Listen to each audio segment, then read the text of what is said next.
Live from Pahrump, show 201, Tech Talk Taco Tuesday. My name is Jimmy Lewis. I'm here with Jimmy Tyler. Hey guys, how are you? And Logan is over there pushing the buttons. We can't believe that actually Tech Talk Taco Tuesday was on life support. That's why there wasn't a show last week. I thought maybe it was going to commit suicide after 200 episodes, but I guess I like doing this too much. So we are back. This is the show where we answer your motorcycle and motorcycle product related questions. And yeah, I'm trying to push some buttons here on my side of the screen too. Tonight we're going to talk about I took in some of the. Did you read the things Not that people yet, said? People said about the show. Read the first one is all. Yeah. So basically, on show 200, I asked, "Hey, how can we make this better?" Because we want to kind of kick it up. We only have 18,000 subscribers on YouTube, so it's not good enough. That's not. No, we need 20. I need 20, or people won't even look at you with unless you have 20,000. So, by doing this crazy little show, however we're doing it. We're kind of plugging right along. Our computer's humming right along. Yeah, it's trying to cool down. Too much information's going through there. So one thing we have tonight, we're going to talk about REKLUSE clutches. The REKLUSE just released their EXP 4.0, and we have Mike Campbell on the Zooms with us on our we'll call it our hotline. But we did go a little short on. We have a sponsor opportunity that opened up, so you can now sponsor our hotline because we did such a good job. The company had a hard time keeping up with demand, and they don't need to advertise anymore. Anyways, this show would not be possible without the help of a lot of our sponsors. Of course, Yamaha. Everybody knows we like the Blue Crew. Taco Moto sponsoring the Rooster Endo segment. We've got our submissions for Rooster Endo. And that segment is so good that one of the guys is skipping Bible study to shepherd his bike through the pastures of Rooster Endo tonight. Oh, really? Yeah. You have to guess which one it is. Yeah. Scott Sports, makers of really awesome goggles. By the way, Scott Sports has the Pro Circuit Edition goggles. Check these things out. If you're into the Pro Circuits, the pipes and stuff, you can now have Pro Circuit eyewear. Courtesy of Scott. So there's some really awesome limited edition cool signature Pro Circuit Prospect goggles. Of course, Climb. Did I wear Climb today? I did. I wore a Climb helmet when I rode down to the post office in my flip flops. I saw one stripe in your driveway when I got home. I'm like, huh? Yeah. Either it rained or he ain't been riding. Something's up. No, I have been. I've been on my knees working on a floor. DDC sprockets.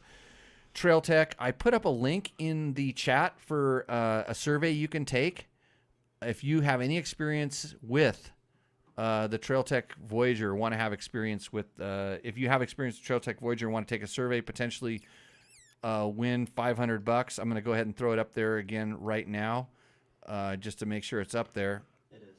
It is. I just did another one. Just so it's up there. But if you want to take that survey, you can potentially win some bucks. They want to know a little bit about. They're obviously working on a new Trail Tech Voyager, and they want to make it even better. And Fasst Company flex handlebars, bulletproof designs, and of course double take mirrors. So all on board helping us out with this show.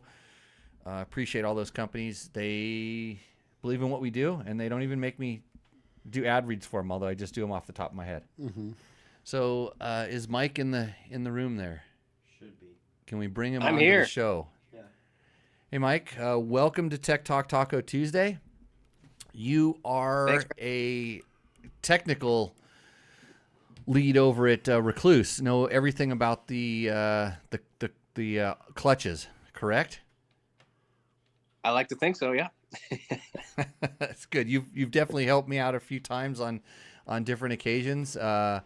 I have been I've been using auto clutches since the first time I rode a mini bike into the side of my friend's mom's car because it had an auto clutch on it. It was a Honda Phil Monkey 50 Honda 50, and like I put it in gear, but when you put them in gear, if you hold the lever up, it doesn't go. I actually was down, down, down on this one, so I pushed it down, and I was like revving it, going, well, I know I've watched them. I'd never ridden before. I'm like, I watched them, and they push down on this, and then they turn this, and then it goes, and I did it, and finally I had it about half throttle, and I finally lifted my foot up, and that allowed the clutch to engage. Went full Larry. Right into the side, and I acted like it never even happened. There's probably some dents to prove that it did. So I've been on auto clutches since the beginning. Of course, my CT70s had auto clutches, and then even rode they were the original Revlocks. Remember those? When I remember hearing when about them. Al was designing the REKLUSE, and Revloc had the one that they were very kind of similar, really similar. It was a little fighting over who got it first and all that stuff, but that's long begone history. And now we're on, well, it's gone from Z-Start Pro, which would be called the original, correct? Nope, Or Z-Start. Z-Start. Yep. Then there was Z-Start Pro, Correct. which was, and then you went to EXP. Yep. Yeah. Well, they started out. They actually named it the Trail Clutch. Is actually what they named that one. And then we released the Core EXP, which included the components. Okay.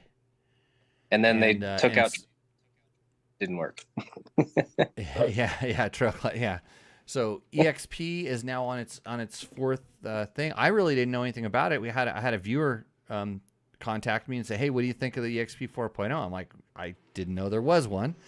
So I got in touch with you guys and said, hey, I actually, the good thing is the website, the information was already up there, and it was only a few days after you released it.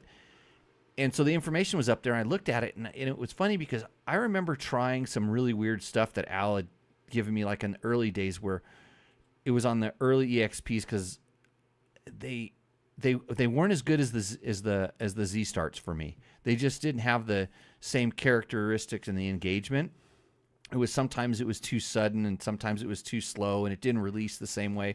But I can't tell you how much time I spent with playing with metal balls on those ramps of different materials, tungsten and probably some of them were radioactive. He gave me so many different weird little balls to play with. You'd have to use magnets to figure out which ones are which, and you'd be measuring them on a very precise scale, and then you would tip it over and they'd spill, and all your hard work is gone because you had to space them correctly. So I understand why that's kind of gone the way of the Dodo Bird, but I still have one in my Husaberg 570. I will not take it out because it works. I've got it working so good. But the 70-degree slant end, that one? Yep. Oh yeah. Yep. Gotcha. That's it, because it was that one. Yeah, that one. Yeah, that one. Yeah. Have I ever told you how powerful that mic is? I've heard. Dude, we actually have. You guys remember Patrick Cother? Yes. Rest his soul, is not with us anymore. But his bike was actually in the front showroom. He had a Husaberg FE 570 and a 450, and one of them we actually have as a tribute bike for him at REKLUSE. And so it's funny you mentioned that. Yeah, awesome. Yeah, Patrick was a really good guy. I remember watching Patrick peel the cylinder off of a GS Adventure on a ride out in Utah one day. He just clipped a rock. I mean, and by clipped a rock, he broke it.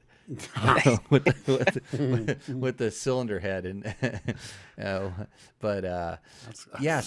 it's an expensive one. Yeah. So anyways, so I was always really picky with that, and I remember trying ones with like more balls in the ramps and just different things that they were trying to do before they went to the Teflon pads. And now you've gone to on the wedge, and if you, I probably should have got some really nice pictures and had them so we could show them on the screen right now, but this is also quite an audio format. There's basically a giant roller in the middle of the wedge now, and then like two ball bearings on the side and kind of a different ramp profile inside of the disc. And so what was the reason for this, and what's the expected result? Yeah, so I'll make it short, but I'll kind of start with 1.0 because it's been kind of a progression. And so 1.0 started out with, we had wedges with Teflon pads on them. They were oblong Teflon pads, and man, pictures would really help bring this visual together, but I don't have them. And then 2.0, we went to ball bearings stacked on top of each other. The idea of it was when it expands with centrifugal force, there's virtually no friction. You know, when it expands, it's just there, especially when centrifugal force is throwing those out. When you have a very small contact point, there's no friction. And so when that throttle response is dramatically improved when that happens.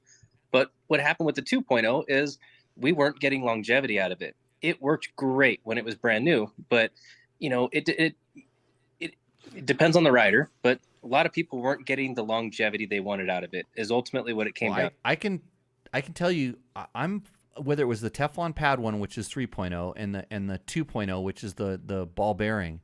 Yeah, I can get 500 hours on them, but I think I'm different. I'm not hard on them for some reason. But I did, you know, like I actually got better life out of the ball bearing one than I did the Teflon pad one, as far as like it's like 400 hours versus 600 hours. And then, like I said, these are in KTM 500s and 350s and all, you know, and they're used for all different kinds of stuff. But it was kind of it was sort of the ball bearings tended to last just a little bit longer. The performance stayed, I would say the performance stayed more consistent with the ball bearings. But when you looked at the aluminum plate, it definitely looked a lot more worn out. Where the Teflon would degrade, I think, because the Teflon pad would pretty much go away. Yeah, they would, and it's interesting you brought that up, because guys like you, Jimmy, you're really technical and you know how to set things up very correctly. And I'm not saying that most dirt bikers don't know how to set things up, but I think most dirt bikers don't read the instruction manual. I was just gonna go there and say I think they know how to set it up if they would actually read the instruction manual. Which, by the way, you guys have a really good set of instructions. We definitely try. And there's always, you know who the guys are that actually point out that we're wrong, and it's like our grammar and stuff, are the BMW guys every time. Hey, you need a comma here, you got to fix this. Anyways, it's funny. But no, the 2.0, it really was, it was a great product. And but heat was its nemesis. So if you started to slip, and the heat generated very quickly in a clutch, right? You got a lot of RPMs. So if it starts to slip and you don't fix the issue right away, that's why those were wearing out so quickly. So for the average guy, as soon as it would start to slip, you know, you got to think the average guy does maybe once a month if he's lucky. You know, like, you know, most of us guys, I can't really call us average because we're in the industry. We try to ride as much as possible, but for the average guy, you know, if you think of the guy that's just working 9 to 5s, he might get lucky if his wife lets him ride once a month, you know, and they got a family and all that kind of stuff, right? So when they go ride, if it starts to slip, they don't know if it's because it's muddy or anything like that. Maybe they don't feel connected to the rear wheel. You know, it's like the difference of a guy having 10,000 hours of riding time as opposed to a guy that has 500 hours. You know, it's just beginner to experts, you know, that kind of thing. And so a lot of guys don't, I don't think they feel that connection to the rear wheel as much as guys like you. You know, you can really know when you're giving it throttle, it's not working right. You're not getting that drive. The RPM is not matching your speed. That kind of stuff. And so the 2.0, I think its nemesis was heat. So as soon as it would start to slip, it would start to pit into the aluminum. Then the wedges would stick, and then it would start to stall, and so on and so forth. And ultimately, the vast majority of our customers, they had that issue when it would come out of adjustment, whether they didn't know how to check free play gain or they just didn't know they needed to check that often. Heat was the nemesis of the 2.0. And so that's what really drove us to the 3.0 design, was to increase the longevity. And it did that for our average customer. And so it's really interesting that you're saying that the 2.0, you got longer life out of it as compared to the 3.0, because from a lot of really high level riders like yourself, I got that same kind of feedback. And that's really what drove us back towards a 2.0-esque design. But the ball bearings it was too small of a contact point on the aluminum. And so by going to the roller pins, there's actually 2 roller pins stacked on top of each other.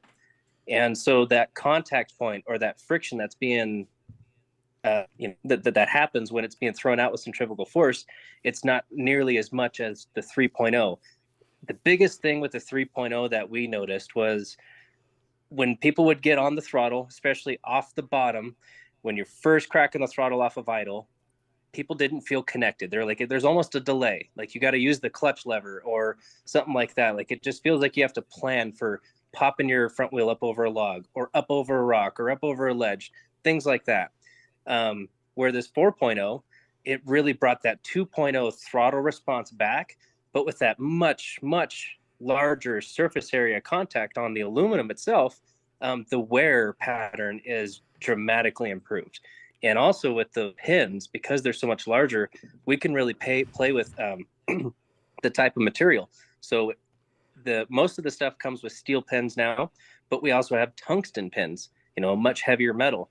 And so we can really kind of tune how heavy the wedge is by just changing out the pins instead of having to get different type of wedges. Most of them are like sintered steel mixed with brass, things like that.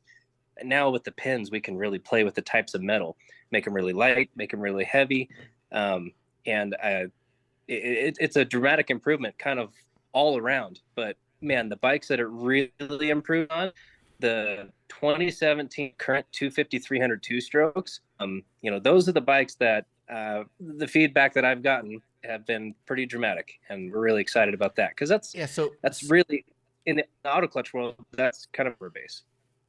So the ones that you sent me, those had the steel wheels in them or tungsten? Were they heavier or regular?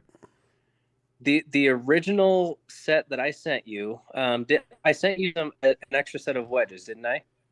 Or no, I didn't. No. It was just the disc and the set of plates that was going to go in the 300, but you didn't realize I didn't have a clutch in my 300 already, because for the reason you just talked about. I was on my KTM 2-strokes. I've never been super. I've had them in all the different bikes, and I had one in a friend's KTM 300 that I actually was the one I raced in King of the Motos. I had it in, but I actually took it out right before the race just because I wasn't 100% confident in it. So I've tried them on the KTM 2-strokes, but they're in almost every one of my KTM 4-strokes. And so that clutch, that was, I don't know what was it. So what was in that one? Medium wedges. What we call me at this point, yes. And so I do have heavier wedges that I will definitely be sending to you, so you can try them out. So because that just dropped. I took that one and just dropped it straight into a KTM 500, and I just did back to back with my standard, my 3.0, and then put that one straight in, and right away. And I put I currently run like mostly all silver or a mix of silver and steel in my KTM 500s. So really, really light springs, way lighter than most people. And then I like typically heavier. Yeah. And so when I put the bike in gear, it drags, and I have to be really, really technical with my free play gain, just to make sure that it's engaging. So it basically, so the bike doesn't stall, but I never want it to freewheel. Like I don't ever want it to disengage and kind of freewheel, which is a sort of a standard setup for a lot of guys. They don't mind a little bit of freewheeling. And but anyhow, so I went back and forth, and it was just the new one was just so much smoother and predictable in the way that it engaged. That was the noticeable thing. And then the 300, just like I said, dropped it in. Had the issue with the piston thickness, but I was able to. I had some washers from older setups that I was able to get, so I could get my free play gain all dialed in. Got that thing dialed in, and did the break-in procedure, which I always do when it's a full new system. Went through, did the break-in procedure, came and adjusted it, and bingo, it's just like my 4-strokes. It's really, really close. I think I might want to go in and play, and I switched it to half red, half silver. Just right out of the gate, because I know that I like it a little bit, like it's engaging a little bit earlier, and a little bit more grab. So, but yeah, straight away, Absolutely. it's a pretty big improvement. And it's kind of knowing what I know. If you have an older 1.0, 2.0, 3.0, you can just buy a new EXP disc and drop it in, and you're going to get that upgraded performance. Well, not 1.0. Not one. Oh, One. because that's a. Yeah, that one's too old. That one we when we went from 1.0 to 2.0, it was actually a really dramatic change. We changed the pressure plate, the inner hub, and all that stuff. 2.0 to 3.0, it's a different thickness. The 1.0 is also a different thickness and stuff, I think. yeah, that's correct. Absolutely.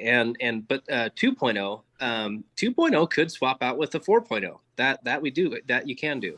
And then we made sure that with 3.0, because we ran with 3.0, oh man, I want to say it was 2014 or so, roughly, maybe right around 2014 or so. We've ran with 3.0 for about a decade. And so we really were due for an upgrade with the auto clutch. And, the components themselves, they're pretty darn good. There are some small improvements you can make, but when it comes to manufacturing a lot of components and all that kind of stuff, and we do make everything in house, we have to really plan for that long term. Have a long term plan, and as we've gone through some different things. Al sold the company. We're now part of Race Winning Brands, and so a lot of things have changed, and so we're finally, rocking and rolling again and moving forward, new technology. And what's really cool is, I've been here 13 years. And so I started there sweeping floors in the shop. And so to watch the progression from, the Z starts to where we're at now is really cool. And that's really what has kept me there is, well, okay, I gotta be honest. Honestly, it's the people that have kept me there. That's really the cool thing is the people. That's really REKLUSE. But they're not stagnant on technology. I don't have to talk about the same exact thing every single day. Well, I kind of do. It's clutches, but they're always innovating new things. And with the pro level racers, Supercross, Motocross, we're always trying new things, getting to test new things.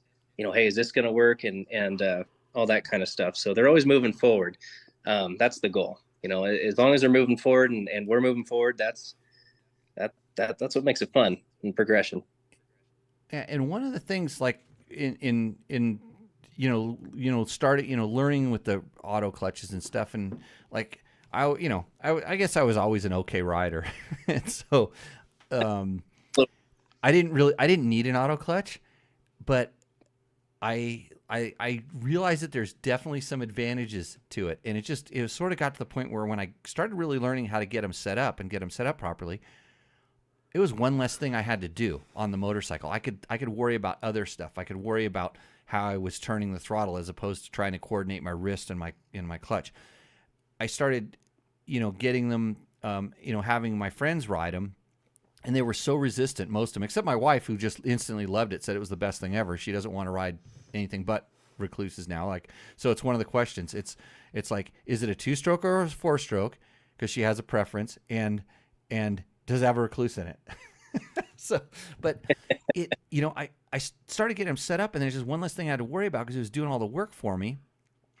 And then it really started teaching me about the power band, where the torque is in the motorcycle, how low of an RPM you can allow the motor to chug, because all of a sudden I didn't have to worry about it stalling, and I was riding at lower and lower RPMs and getting better and better traction. And now, especially when we watch the, top level, extreme enduro guys who mostly do not run REKLUSE clutches, you do not have that level of control in your, and it'd be your left hand. That's the clutch on the left side, right? So you do not have that level of control in your left hand to do what they're doing.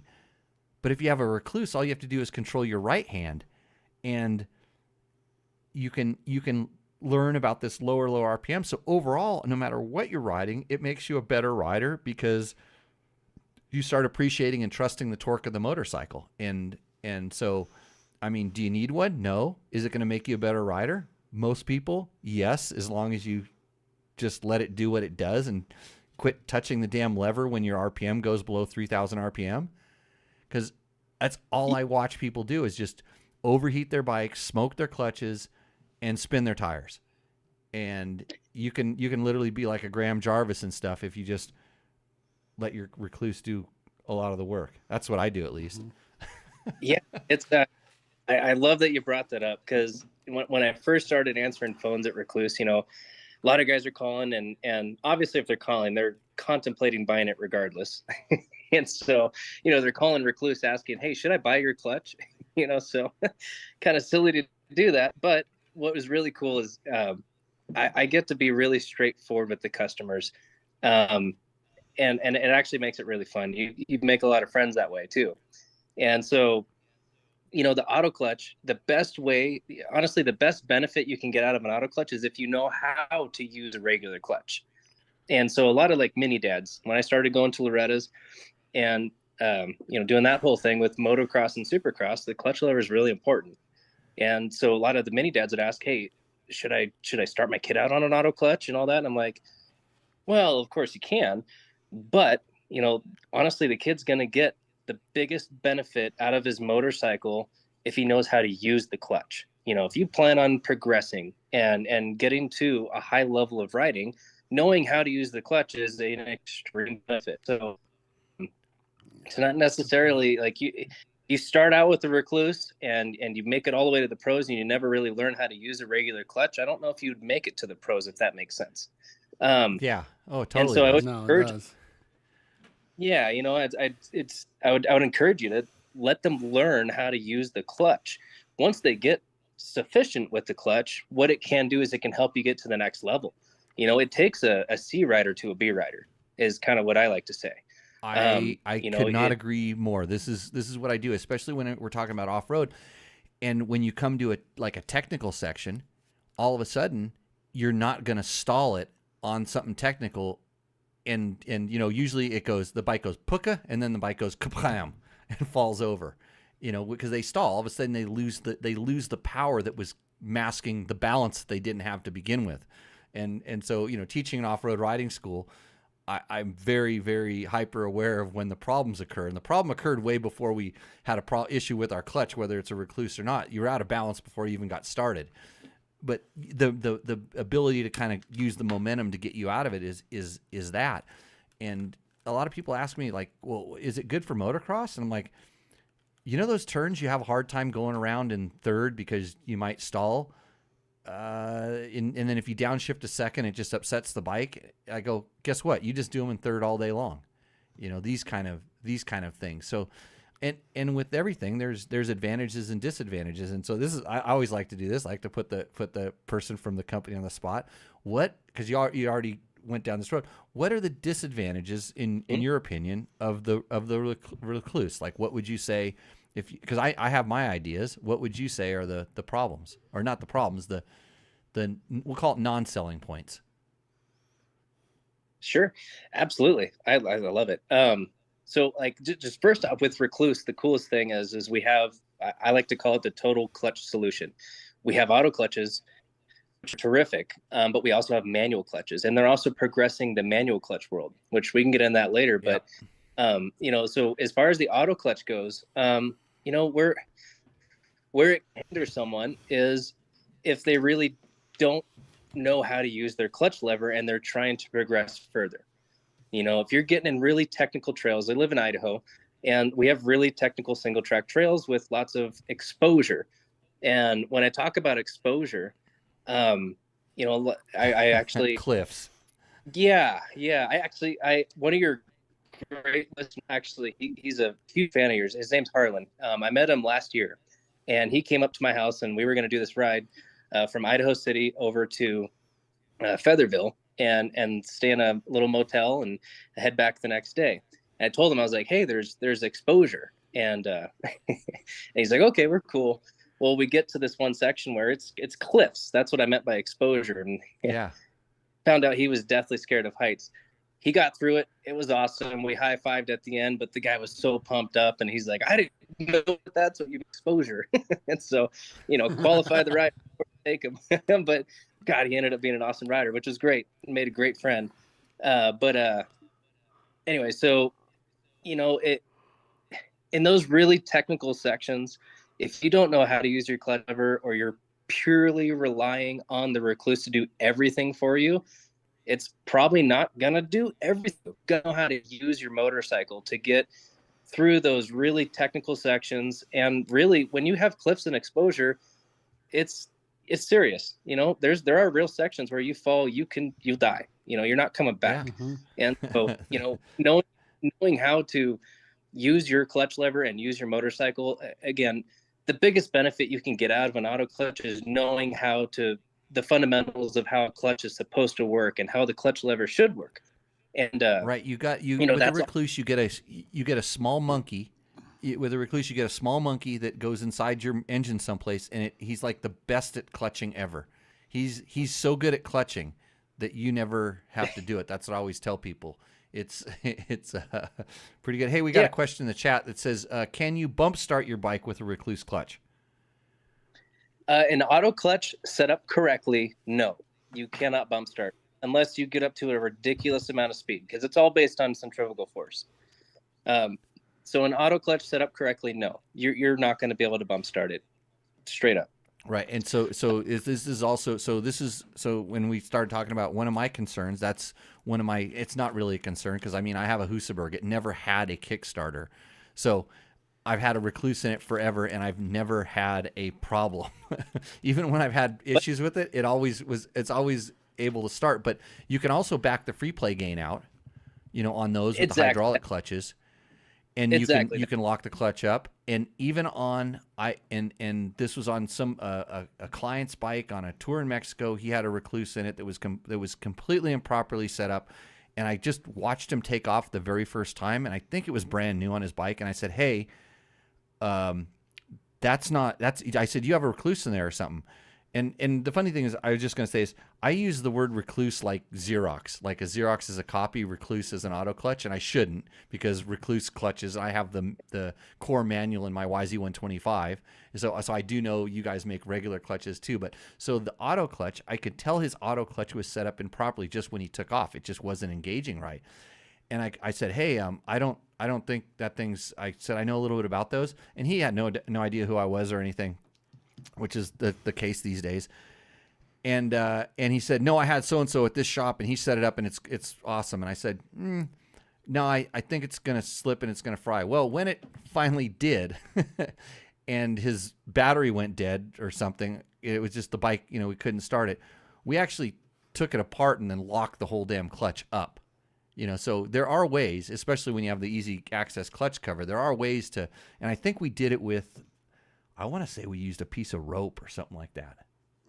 We actually took the clutch apart, sandwiched a piece of rope in there, and squished it down, and then he had a no more clutch, so we bump started his bike, and one of the guides rode his bike, and he looked at me. He went on to fry more stuff of other people's. He looked at me like I was an asshole for even telling him that was going to happen in 30 miles. Yeah. Well, but anyway, so that's a disadvantage. To finish out the question, though, with the bumps, again, auto clutch set up correctly, no, you can't bump start. However, all of the auto clutches, if you get in that worst case scenario, Kickstarter breaks off and the battery dies, with the hydraulic bikes, you back out the slave cylinder counterclockwise until it loses tension. Then your pressure plate has full contact with the clutch pack, and it's a manual clutch. Then you're able to bump start it. So if you have hydraulic, super simple. You just back it out with a number 4 Allen. Make sure you got the tool on you. With a Japanese bike, if you have our full system, the pressure plate's lifted. You got to drop your adjustment ring all the way down so that pressure plate clamps the clutch pack. It's a manual clutch at that point. You can bump start it. And then if you have the Radius X, for example, where you use the clutch cable to lift the pressure plate, you simply would back the clutch cable out so you have traditional free play in your clutch lever. You're pressure plate clamped at that point, and then you can bump start it. So there are ways to bump start it. You always do have a way to get yourself out of the woods as long as you got the right tools, whether it's number 4 Allen or 8mm screws, Austrian or Japanese. There are ways to do it as long as you got the right tools. So if you plan for it, if you plan for that worst case scenario, which you should, if you're going out in the woods, Yeah. always Yeah. plan for the worst and hope for the best. Yeah. So that was one of my things, and that's a minor one. It's not really something. If you're properly working bike, it shouldn't be an issue. The second thing is the freewheeling. On when you lock the wheel up and the clutch does what it's supposed to do and it disengages, and then the bike freewheels because the clutch is now disengaged and the bike is down at idle. It's run. You don't have any sort of drag in the system, and so you literally skid and you let up on the brake, and all of a sudden you have no compression braking, even though your clutch lever is quote out. And this is where I set mine up so that doesn't happen. That's why I'm so picky about it. But and there's so much tuning you can do, and most of the tuning can be done with the idle speed. And so when people complain about this, I say you can play around with your idle speed, then you can get into setting.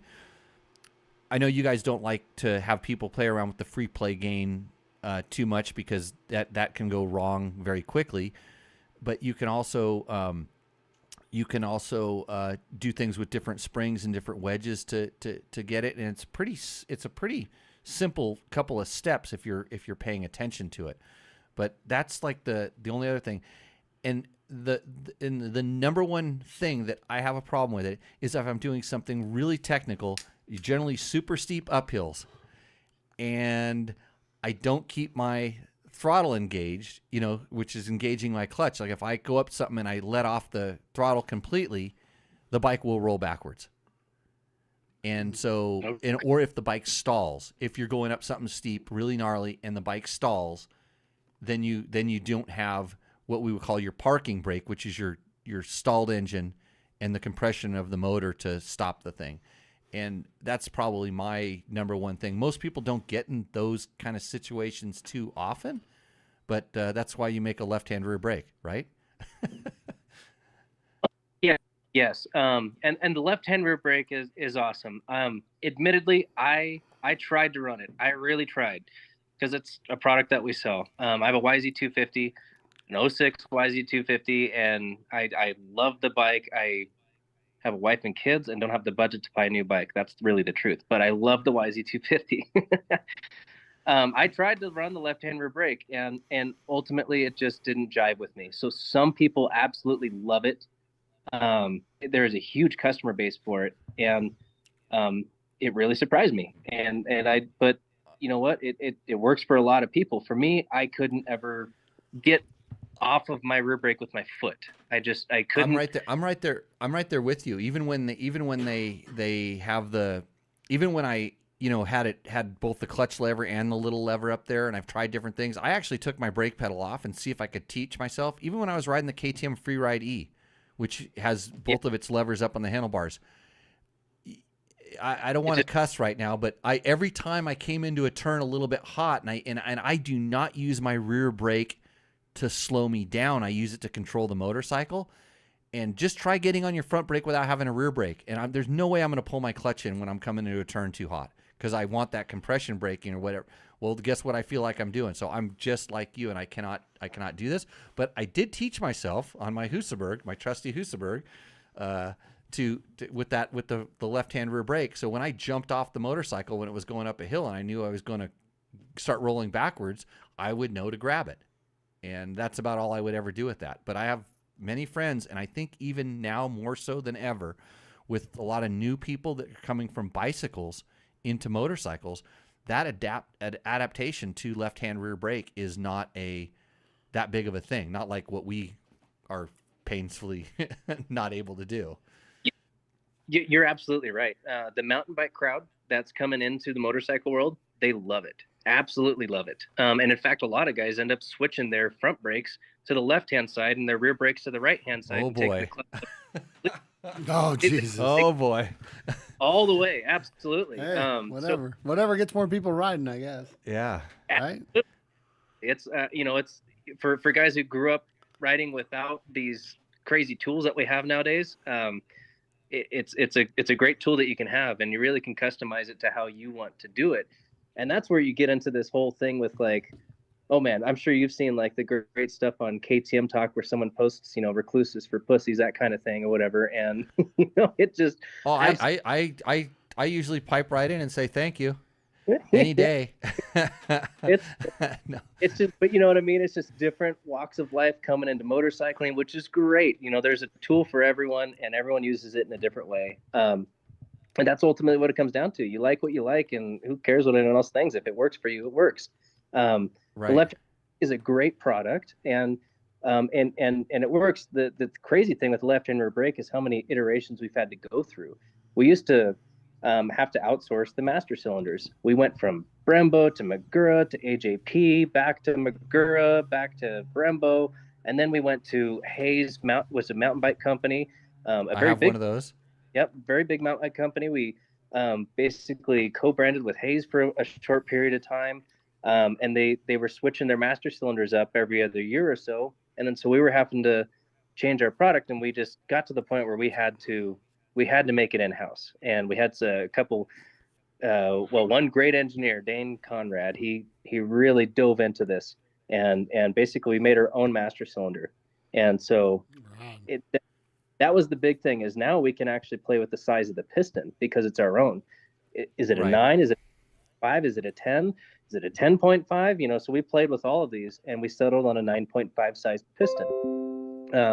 And so that's what we're currently using, but we have the ability to change on the fly. And then it also opened up, do we make a clutch lever that has swappable sleeves where you can change the piston size and blah blah blah. It just opened up a whole new world of stuff to play with. So it's really it's a lot of fun to really kind of dive into that world. Just based on a left-hand rear brake is where it started. Yeah, it's and like I said, I know a lot of guys that take their foot levers off and they really like the lever. I put one on a bike just to test it, because that's what I do, and I was really amazed how far it's come since the kind of the first versions, and they you don't have to bleed them every second, third ride, stuff like that, and way better. And it's actually I'm almost ready to swap out my Husaberg with the old mountain bike one. I think it was the Hayes one. I'm ready to swap that one out and put the REKLUSE one on there, but it's just a project for another day. I mean, the very few times that I use that anymore. So okay. Also, the you guys make a lot of regular clutch parts as well. So like I said, I have a full, what is it? It's the Core EXP. No. Sorry, it's just so many names I can't remember. The Yeah. Core manual Yep. Core manual torque drive is our top of torque the line drive. dual clutch right now. The big thing with torque drive is, and a lot of people don't realize this unless they actually get a tour through the facility. Those friction plates are legitimately handmade. Every single friction pad is set on by a human hand. It's Right. pretty wild, that whole process. And it started out. They basically hired this chemical engineer from BSU, Boise State University. We called him Easy Bob, and because he started out with basically an easy bake oven, and we were using automotive glues, different types of paper to bake these friction plates in a little conventional oven on a countertop, and that's where it started.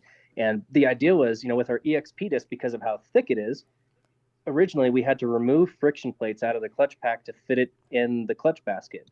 And so the idea was we need to get more friction surface area in there because when you remove frictions, you have to compensate with stiffer pressure plate springs. So sure, you get an auto clutch, but then your clutch lever feels like absolute crud.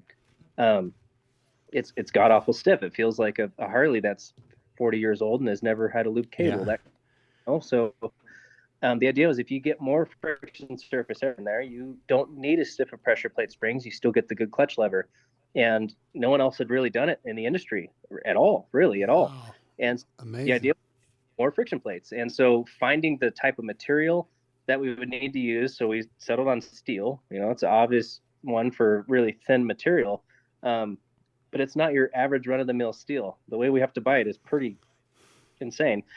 And then you get it cut out, lasered, brought to us. We got to make sure it's flat.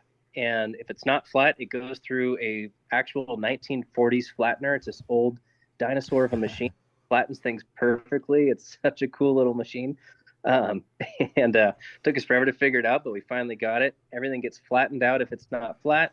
Then it goes through a sander, gets scuffed up, goes through a glue coat roller, through what I call the pizza oven, but it's basically a high-end pizza oven, essentially. And then back over, glue coat roll over again. That all dries. Then they scrape off all the excess glue with razor blades, sit on each pad by hand, put it in these fixtures, clamp these fixtures down to a specific torque, put it in the oven. They bake it for a certain amount of time, and that creates the bonding process. And then there's one last check where they check all the pads to make sure that they're actually bonded. And it's a very, very laborious process. And they became the largest department at REKLUSE because of how much manpower it takes to create those. It's crazy. But it worked. It worked really well. And Yeah, that torque drive really what drove us into Supercross. Star Racing Yamaha, our biggest Supercross and motocross team, they've delivered multiple championships, which is insane and super awesome to be a part of. They actually, their suspension settings because of our clutch, they were no longer going. And this sounds, when I heard the story, I was kind of blown away. But basically, what they learned is that when they start in the whoops, they're hot and heavy starting in the whoops, and as they get deeper into the whoops, if it's a long whoop section, the bike loses drive and falls deeper into the whoops. And so they had to compensate with their suspension for that. When they put the torque drive in there, it had so much torque, it was keeping them on top of the whoops all the way through. So they were able to actually change their suspension settings based on our clutch. And that blew my mind when they said that. Awesome.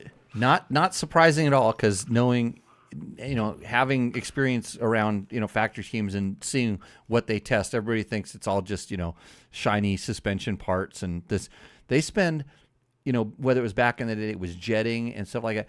They spend so much time working on the clutch, and a lot of it's for the start. I mean, now, especially for the start, they want a certain kind of a feel and a certain kind of engagement. And they're building these clutch packs that are almost specifically for the start.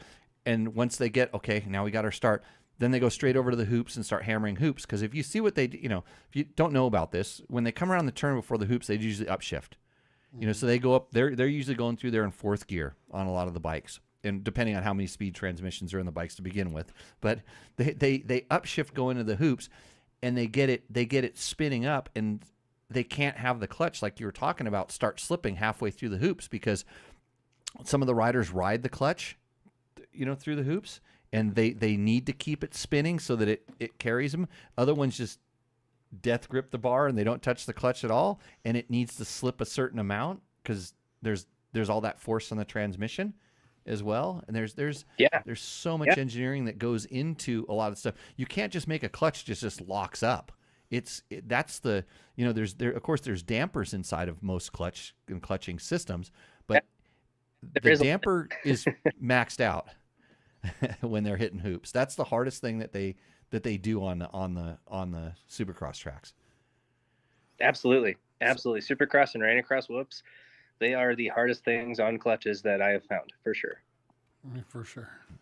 So, but anyways, I'm pretty super stoked. I haven't gone on, my end all will be to go on like my little extreme enduro loop and see if I will trust the KTM 300 in that, it'll do it. But if I can do it without even thinking about touching my clutch lever, it's like game changing. That's how much of an improvement the 4.0 is off the 3.0, because like I said, if it works, I would even be willing to put them back in my KTM 200s if I still do have one.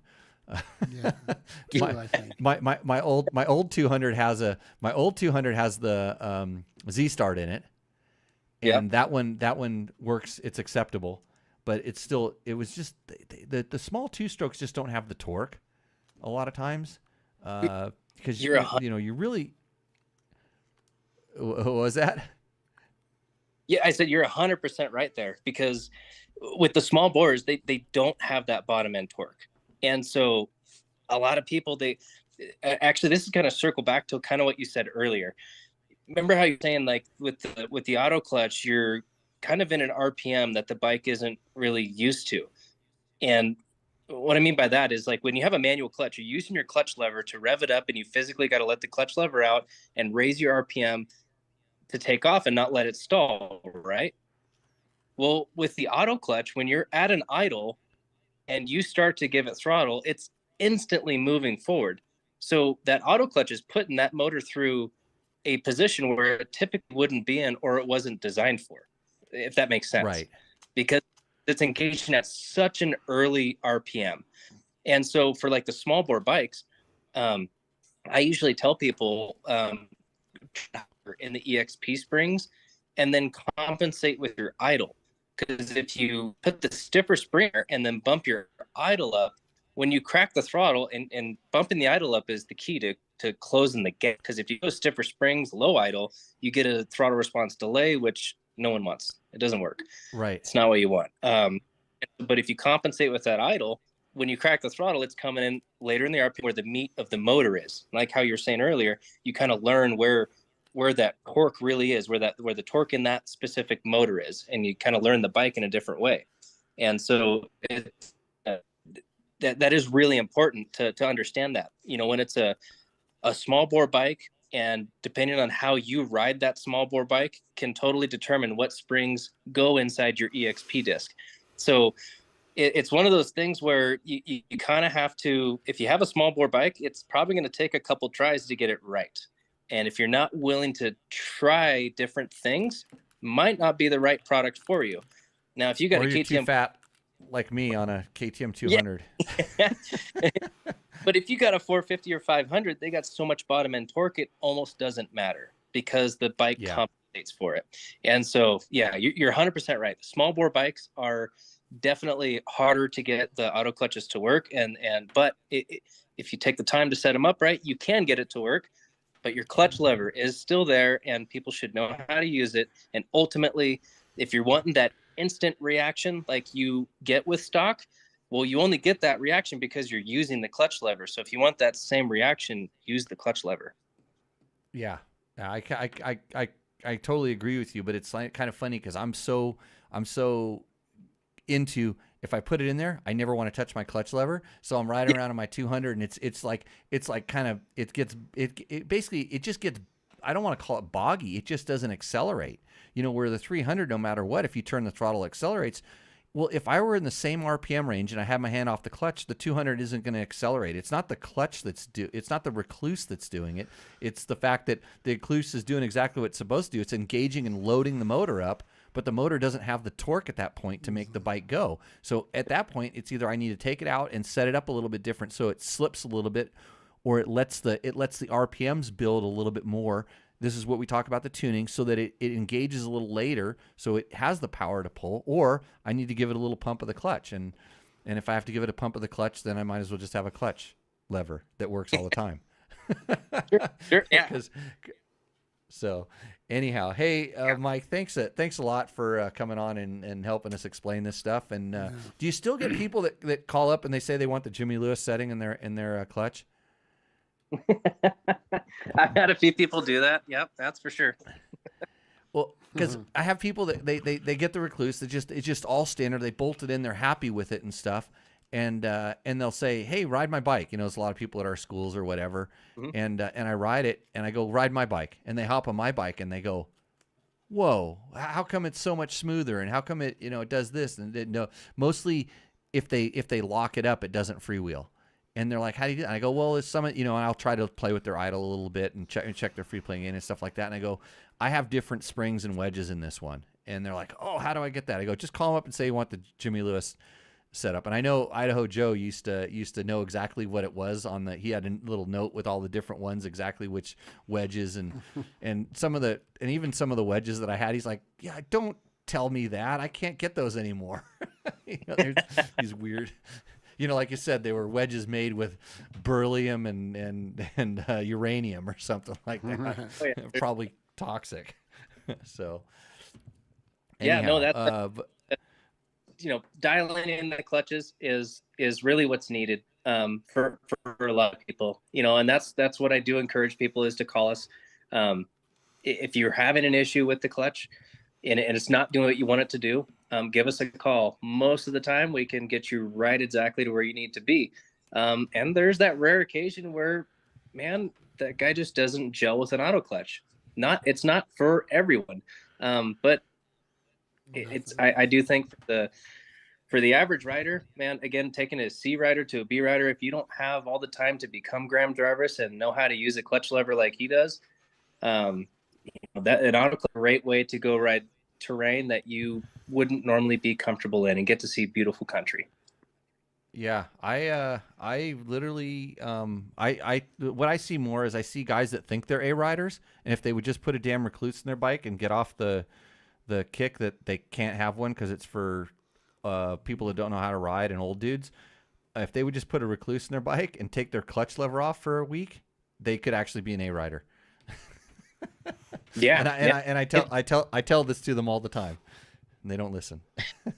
There's actually some great video of Hayden Deegan on Star Yamaha of him riding a 450 without a clutch lever. They now use the auto clutch to help train them to not use the clutch lever. So that's awesome. I 100% support that. And when we were talking about like the mini bike kids, when you're talking about the mini bike kids, the biggest problem I see, because the kids on the 80s are just so hard on their clutches. They won't let the clutch out. They go around in turns, they go, rawr, you never hear the damn thing engage all the way down the straightaway. It's like, get off the damn clutch. And right. It'd be a really good way to, teach those kids. And then when they get on 250Fs and they continue that habit, it's now you're not just smoking a clutch, you're smoking your entire motor, because that clutch material likes to go through all the little parts. It gets real expensive, Dad. Absolutely. So anyways, hey Mike, thanks a ton for coming on, and hopefully we'll see you out on the trail. Absolutely. Great. Thanks for having me on, guys. I really appreciate it. If you got any other questions, hit me up, Jimmy. Get you a left-hander brake for that bike as well. Okay, I don't think I'm going there. I've got the one that I took off the other one. It might go on the Husaberg, but I'm not that adaptive yet. Hey, and that okay, and the YZ125 clutch you got me for because I did the Hangtown and stuff like that. I didn't do enough practice starts with it, and I bogged off the damn line because the old clutch would slip. And that was the reason I contacted you. I go, this thing's just it's not engaging. And I should have done about 10 more practice starts because I had really good jumps, and then I let it out too quick. Probably because I'm an old guy that is so used to an auto clutch. Just try harder. So, I'll try harder next time. Thanks, Dad. Okay, we'll talk to you soon. See you. Bye. All right, see you. Wow. Okay. That's cool. What a company to have a guy like, Yeah, they've try always calling Apple and asking a guy if they know anything about what they're selling. Yeah. Or Dyson vacuums or anything. It's a cool world we live in. A cool industry we're in. Definitely motorcycle companies that have industry people that are stoked on riding. It's a lost art to have a company to have a guy like that is available. Right. Literally knows his product. Go buy a new Chevy for $100,000. That guy won't know even what motor's in it.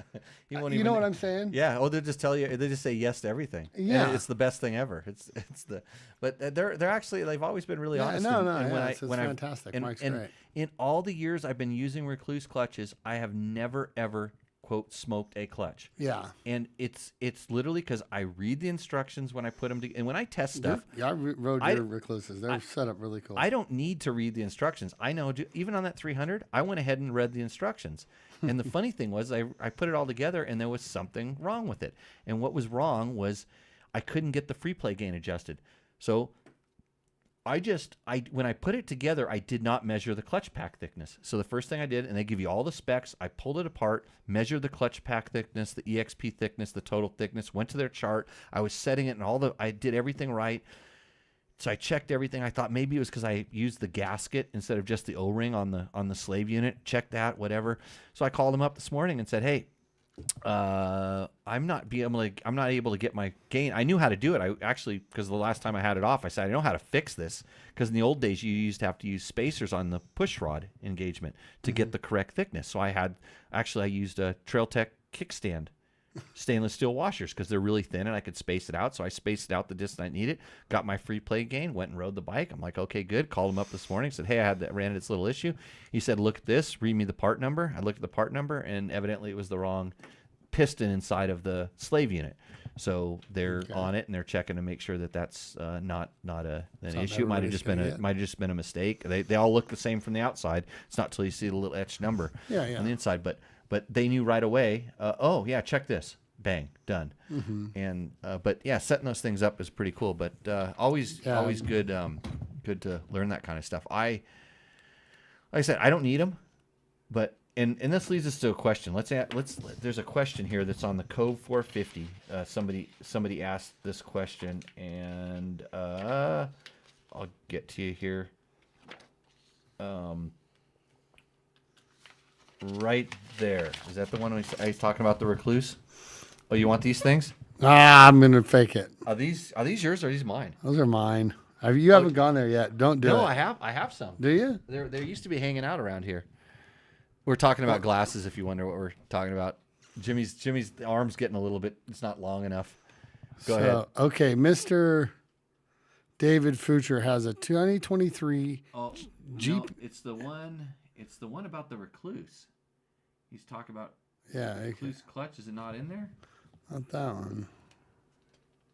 Oh, maybe I didn't get it put in there. It'll be on the one page before it, if anything.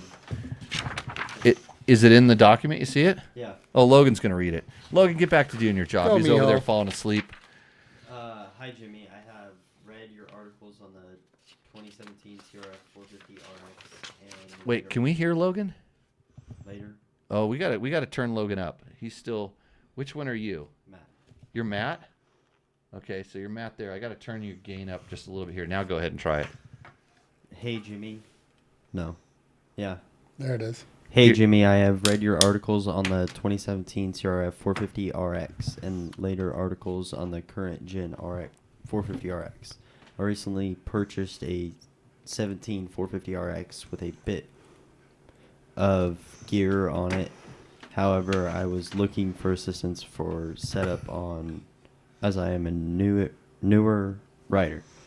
I'm 40 years old, 6'1", 120 kg. In metric, from Western Australia. I'm riding here in the southwest of Australia wood etiquette to a cross section of soft sand like West Coast America, but mixed with forest style woods race riding and hill climbs, a little like East Coast style, Georgia type. It's a real mix. Bike currently has stock suspension, a REKLUSE clutch, Acro exhaust system, and Golden Tire GT 333 rear tire, Shinko front tire. I'm after a little pointers of setting up ergos, body position, as well as anything I could do to mellow out the bike to suit myself as a newer beginner class rider. So that wasn't the right question, but we'll keep going with this one. No, we I have to say good day, mate, from Australia. Yeah? Did I do that right? Okay, keep going with this question.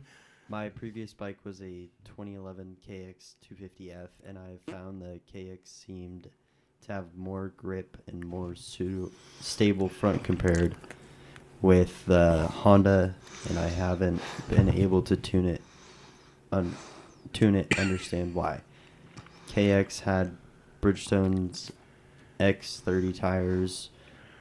Would that they be the cause? Front of the CRF feels like it wants to wash out through the mid parts of the corners. Any tips and ideas would be very much appreciated. I've watched a bunch of vids on YouTube and found them very helpful and informative. Regards, Andrew. Yeah, say the name. Subverches. Subverts.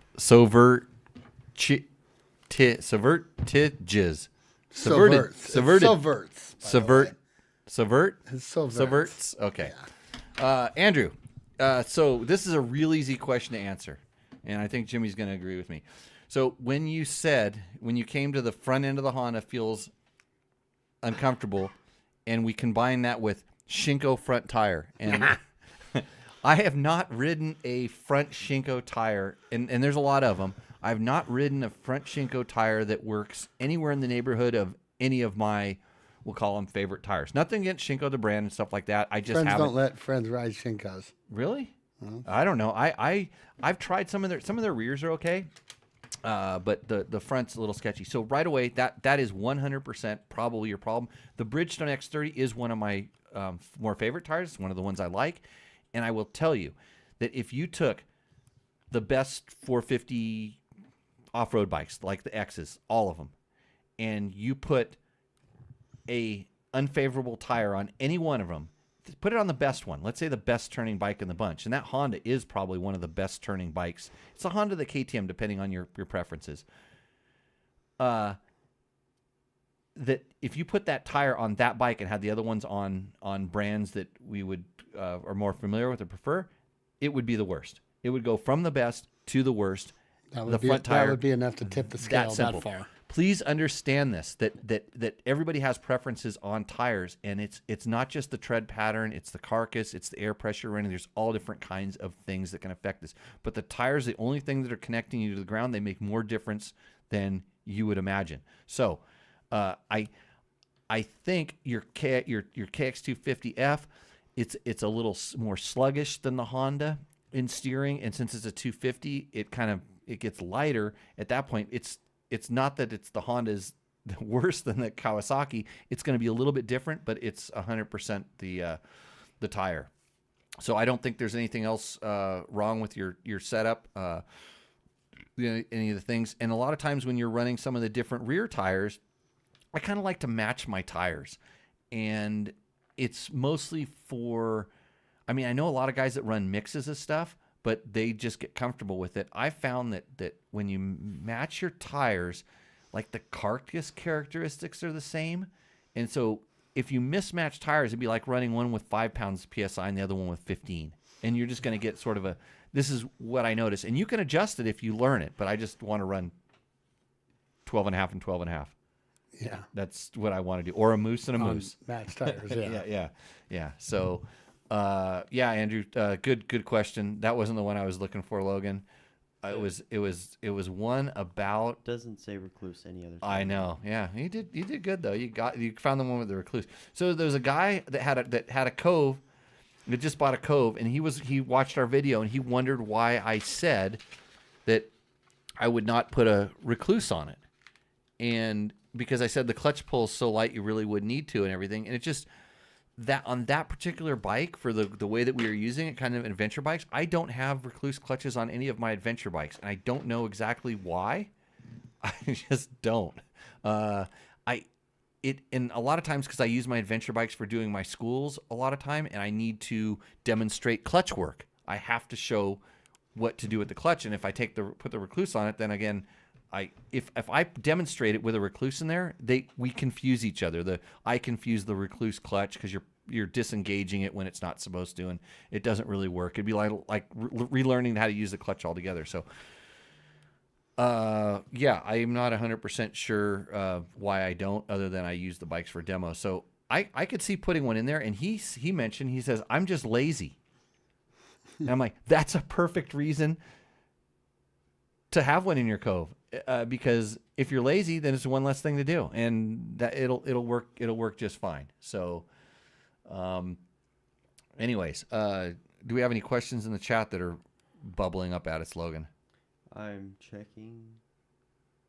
It looks good. Is it time for us to take a commercial break? Let's do it. Yeah, we need to take a commercial break here. We'll probably pour. We got. What do we have today? Whiskey. We're doing bourbon. Bourbon. Oh, we had bourbon tonight. I think it's bourbon. Yeah, I might do a little pour, but Logan, go ahead and push the sponsor button, and we'll see you on the backside. The defending champion, the all-new Yamaha YZ450F.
What's up, Moto Buddies? Mike here from Taco Moto Co. What is the Taco Touch? It's the best service in the industry. Virtually 24/7 tech support via email or text, and it's like having a dirt bike doctor on call every day of the year, helping you fix your bike or recommend parts or setups for you. If you've ever received an order from us, you'll know that the Taco Touch extends to our fulfillment, and our orders come with the coolest stickers that you've ever had, buying parts from anybody before, and a handful of root beer barrel candies. All of our Taco Moto Co. branded components come with a no questions asked lifetime warranty, and we'll even extend out the warranty of other manufacturers, OEM, and aftermarket parts where we can, sometimes for life. We test and tune endlessly and exhaustively and obsessively. We're trying to destroy everything that we can before you get your hands on it to look for weaknesses and to improve it, or to make recommendations to the manufacturer. And if it's something that doesn't meet grade, then we don't offer it on the store. Everything that we carry is something that we have personally used, tested, and ridden, and raced, and knows meets the high Taco Touch demanding standard. Go out and get some adventure.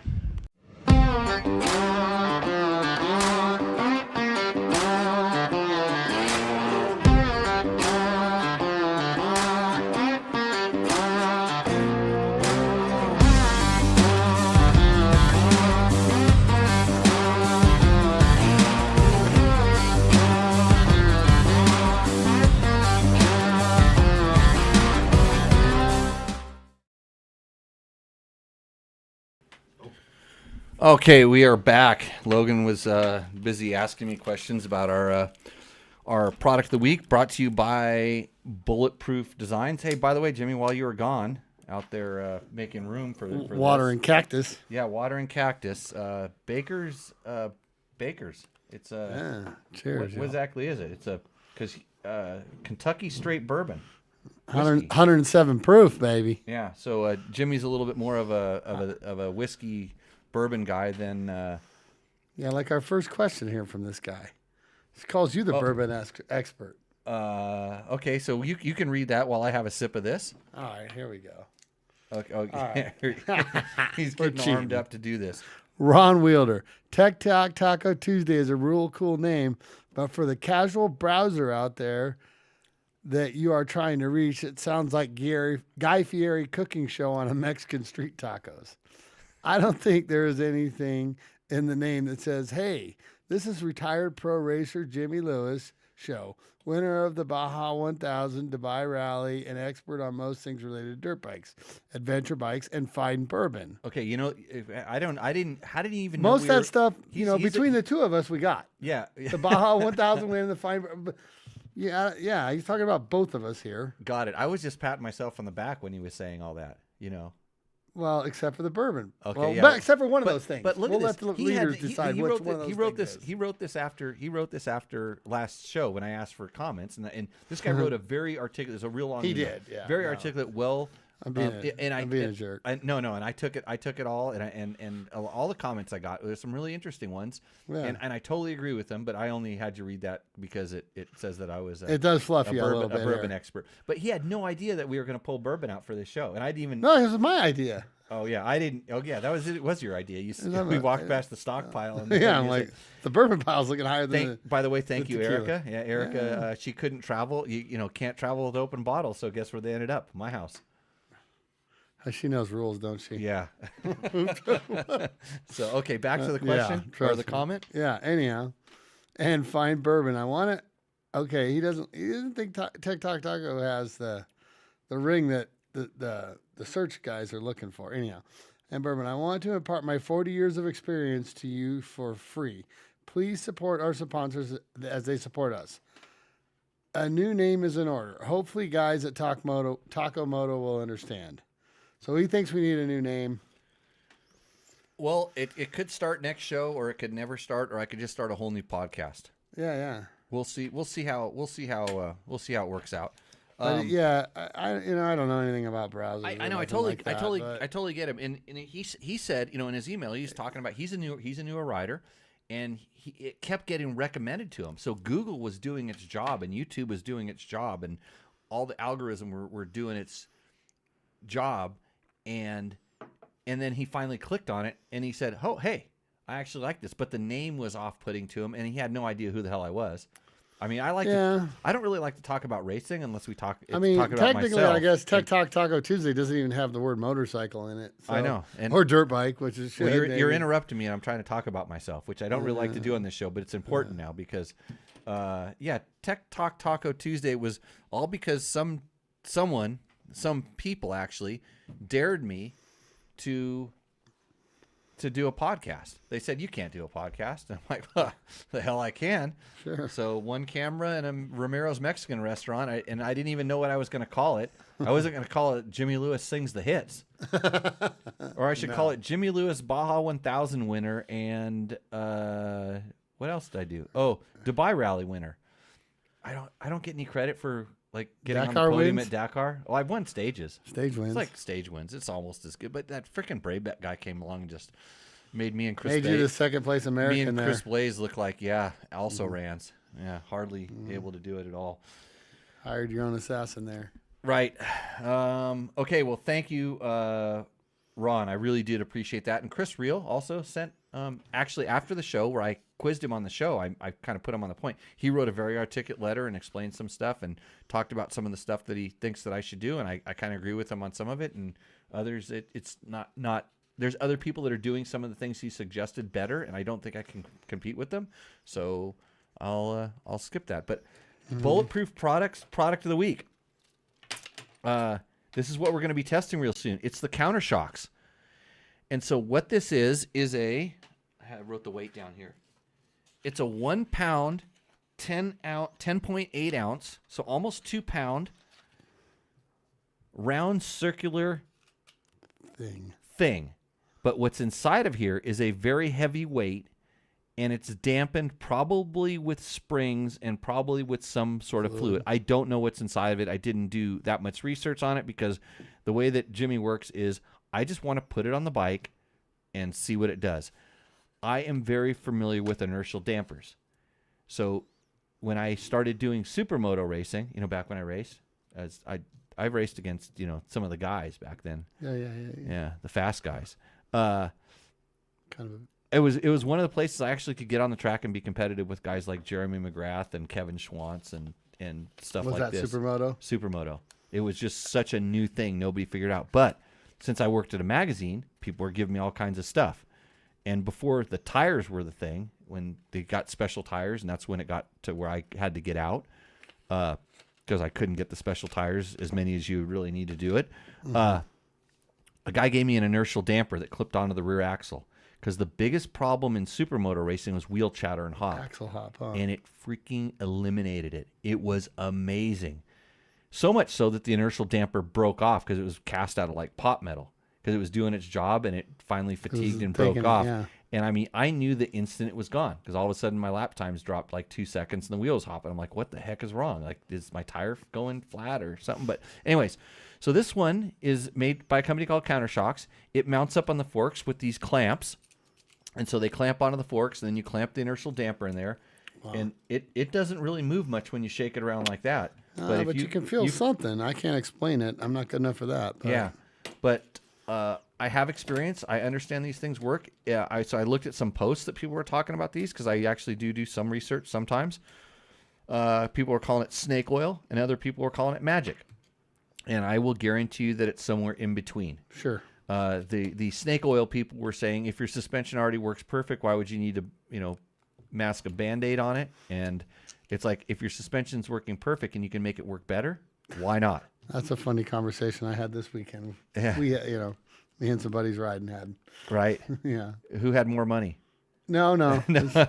Suspension guy. A suspension guy. Yeah. Yeah, he's a tuner, professional tuner. Yeah. It's an art. Suspension tuning is an art, and you either like the artist or you don't. I'm not going to say someone's good. There's guys that are hacks, and there's a lot of companies that sell a lot of pretty stuff, and some of it actually works, and a lot of it, I could click your suspension and make it work better if I could just spray paint on that coating or tell you that there was some silver and gold pieces inside it. We'd be different, but. I'm going to test this because I'm very interested because I've had really good experience with it. You can't dismiss anything, right? And if I'm gonna ask to find out why I can't get one for the rear because I'd like to try it on the rear wheel I too. was gonna say, This is nothing new. This has been around. They use these in Formula One cars. They use them in all different kinds of kinds of stuff. So how now does this how far? Where does this go on the fork? you can put it either on the side of the fork down low. I was gonna say maybe as low as you can. But you really want it. You want it out of the way, so you'd have it up behind the number plate or behind the headlight thing. It doesn't matter really. It doesn't matter really where it's at. I was gonna say it doesn't matter as long as it's on the part that's you want it. You want it to counteract with the. Don't put it on the shiny silver part, probably. Yeah, you want it on the part that's not moving. It's to counteract that moving part because there's all that weight that's floating up and down. It's basically counteracting what the unsprung weight is doing on your motorcycle. So I will be checking that out in the very near future. Pretty well made part. I don't think that one's pot metal. I can tell you that. No, and that was the problem with the other one was the pot metal thing. Mm-hmm. Also, I have to show a shout out to my good buddy Jerry Bernardo. Mm-hmm. He probably is offended that I said that. He has a new book out, Coffee Brewed with Graveyard Mist, by Bernardo Jerry. That's got to be. It's a collection of poems and stories that throw the emotions and life of death into a blender full of piranhas. I couldn't have said that better myself. That guy's a wordsmith, man. Yeah, hung around with him. He is a wordsmith. I didn't know about this. I know Jerry's written some other stuff. He used to have a column in Racer X, the newspaper. It was kind of rated. It went from there has to be something beyond X that it was rated, but it was gnarly sometimes, and sometimes it doesn't make sense. I'm pretty sure these are not the bedtime stories you would want to read if you have nightmares, but. If you're up for a good laugh and want to understand Jerry a little bit more, probably read this book or don't. I don't know. I think I'm going to get it just to have it on the collection. And the thing that really pisses me off about it most is like he wrote his book before I wrote mine. So oh well. Okay, let's get to some of our questions. And I heard Troy Hicks says the countershock works very well in the Valley of the Dirt People. Oh, so he's obviously tested one. He's got one himself, I guess. So we'll see. I'll tell you what I think, and then that'll trump what everybody else thinks because it's my opinion.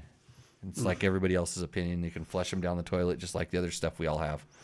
So this one is from CRF 500. Oh no! This is a picture. Logan popped in the Rooster Endos. So this is kind of some of the new stuff that popped up this week. CRF 500.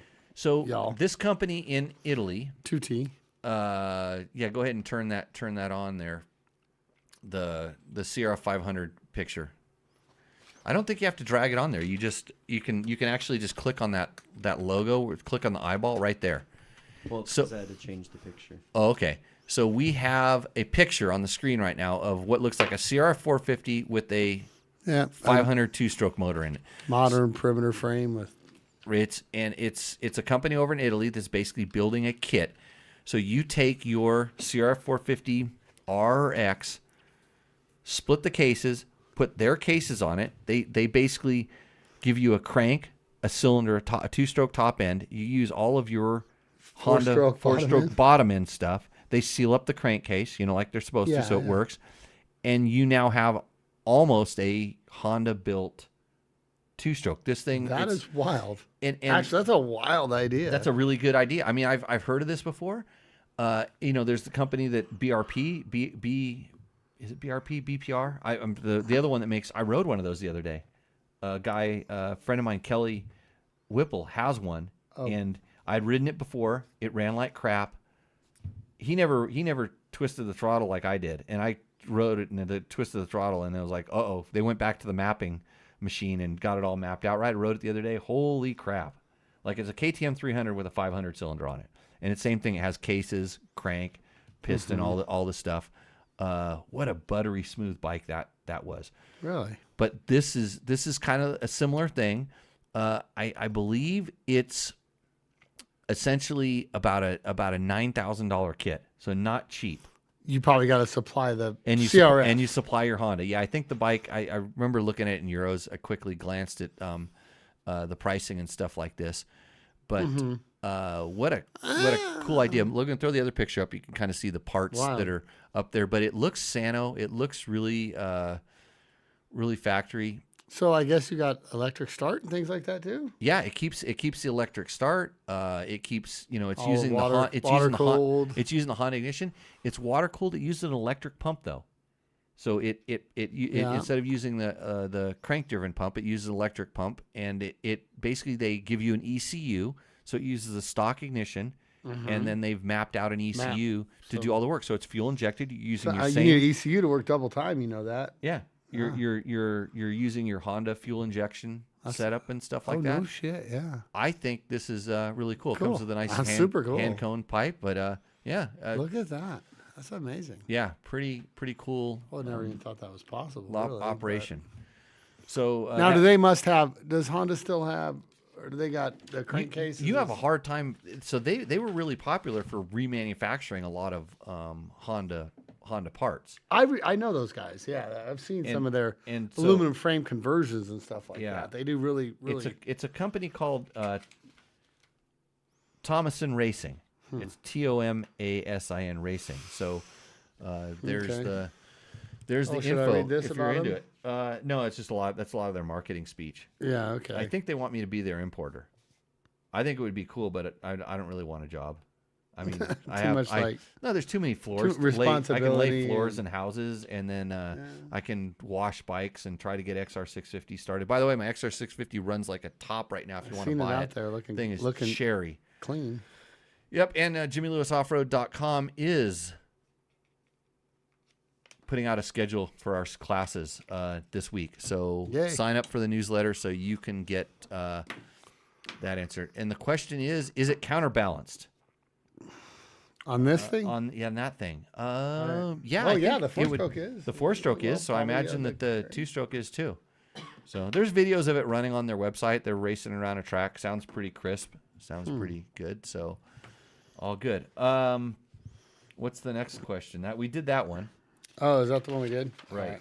All my bad. Oh, there was a color. I want to talk about electric bikes because Chris Reel rode some electric bikes. Oh, yeah, Can-Am. So Can-Am a couple weeks ago released their electric bike. They have an adventure bike and kind of a urban bike.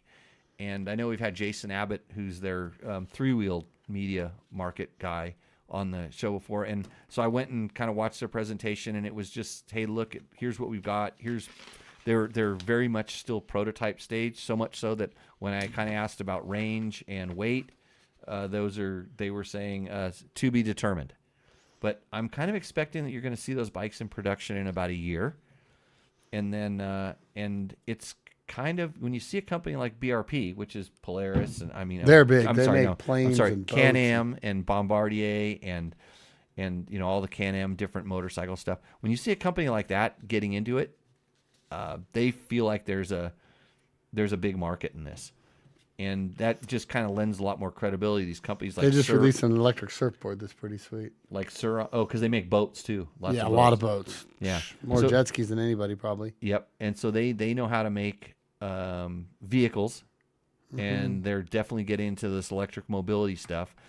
And when you see these companies, companies like Suron and a couple of these other things are going to become kind of mainstream because they got a little bit of a head start, and they have they're starting to work their way up from these kind of toy-like vehicles into vehicles that could potentially be a lot better. And the major manufacturers are sort of leaving the door open. KTM tried with the Freeride E, which Why is this? Which by the way, if you want one of those things, they're no longer $12,000. They're like $7,000 or $8,000, $9,000. A free ride? Yeah, the prices come way down. Who's that bike for though? You and three buddies that want to ride around someplace Just- where you can't make any noise. Just go rip the strip up and down the Yeah, stairs. but you could buy three Surons for Yeah. the price of two of those. Sure. No, it's probably 2 for 1. Yeah. So Okay. this is where the KTM, it's a good high quality product that's been properly durability tested, and then the stuff like the Surons and the other ones, who knows? Oh, who knows? Yeah, they're piecing things together without a lot of. Right. And Flynn825 wants to know how the WR450 project is coming along. That is coming along nicely. My seat shipped, so I have the seat coming. I have my gas tank, and so the gas tank and seat kind of go together because it needs to be specially cut for that. I have a Scott steering damper, Fasst Company handlebars going on, so it's going to be a typical Jimmy build, and we'll see. I may end up with a REKLUSE clutch in it. I don't know about this bike, but might just have to get one. It's our test WR450. I'm going to build it into a whatever bikes that Trevor builds. It'll be a killer. you just go beat his 250s up. Whatever he has, he's going to have his things. And I'm It's going gonna to be have 250. he's doing all the 450s that he's doing right now. But whatever he builds and stuff, I'm just going to bring my WR there, and all I have to do is go through my little power tuner app, and go do like that, and it'll be better than all of his. I can make it in any bike, and it'll be Sano. So that's where that's at, Flynn. So now. All right. So moving on, we got Frank White. So I hear Chris Riel and you do not like our ATK 700. So Frank White is the one that bought ATK. And then he bought the leftover Cannondale supplies. And then he made the ATK 700. Is that a two-stroke 700? It was a two-stroke 700. And Frank contacted me and said, hey, and I said, I think you got 2 of the top 3 worst bikes ever. You now possess the machinery, the equipment to make, because Cannondale came up on the list for Cannondale, and now he converted those into ATKs and stuff like that. And Frank's getting older, and he said maybe he even these days couldn't start a ATK 700. But yeah, Frank, for a guy that had such success in with motorcycle companies here, to have that many of our worst bikes, that's an accolade all of its own. That's that's not easy to do. Yeah, right. I saw an ATK this weekend. I haven't seen one forever. Yeah, like a Cannondale ATK or no, a two-stroke. I was old two-stroke 250. Oh yeah, the old Can-Am. Yeah. So it's the Rotax motor with the those are. Yeah, I was at the Hare and Hound. 70-year-old dude was riding it. Right on. Yeah, amen. Right. Some people love that stuff. Yeah. Okay, next. He was a good rider, I think. Where are we at? What I saw. Oh, okay. Good evening. Yeah, that's it. Oh, okay. So your faithful. No, good evening, Jimmy and crew. Oh, good evening, Jimmy and crew members. I have recently that's purchased a new. Or maybe I'm the crew member on this. I recently purchased a new front rotor guard, STR, and I'm now looking for a dirt bike to install it on. So it's got a good start. He's got a rotor guard. Right. That's where you want to start with almost any bike. This dude's gnarly. Like the fact that I have that much influence and I can get somebody to buy.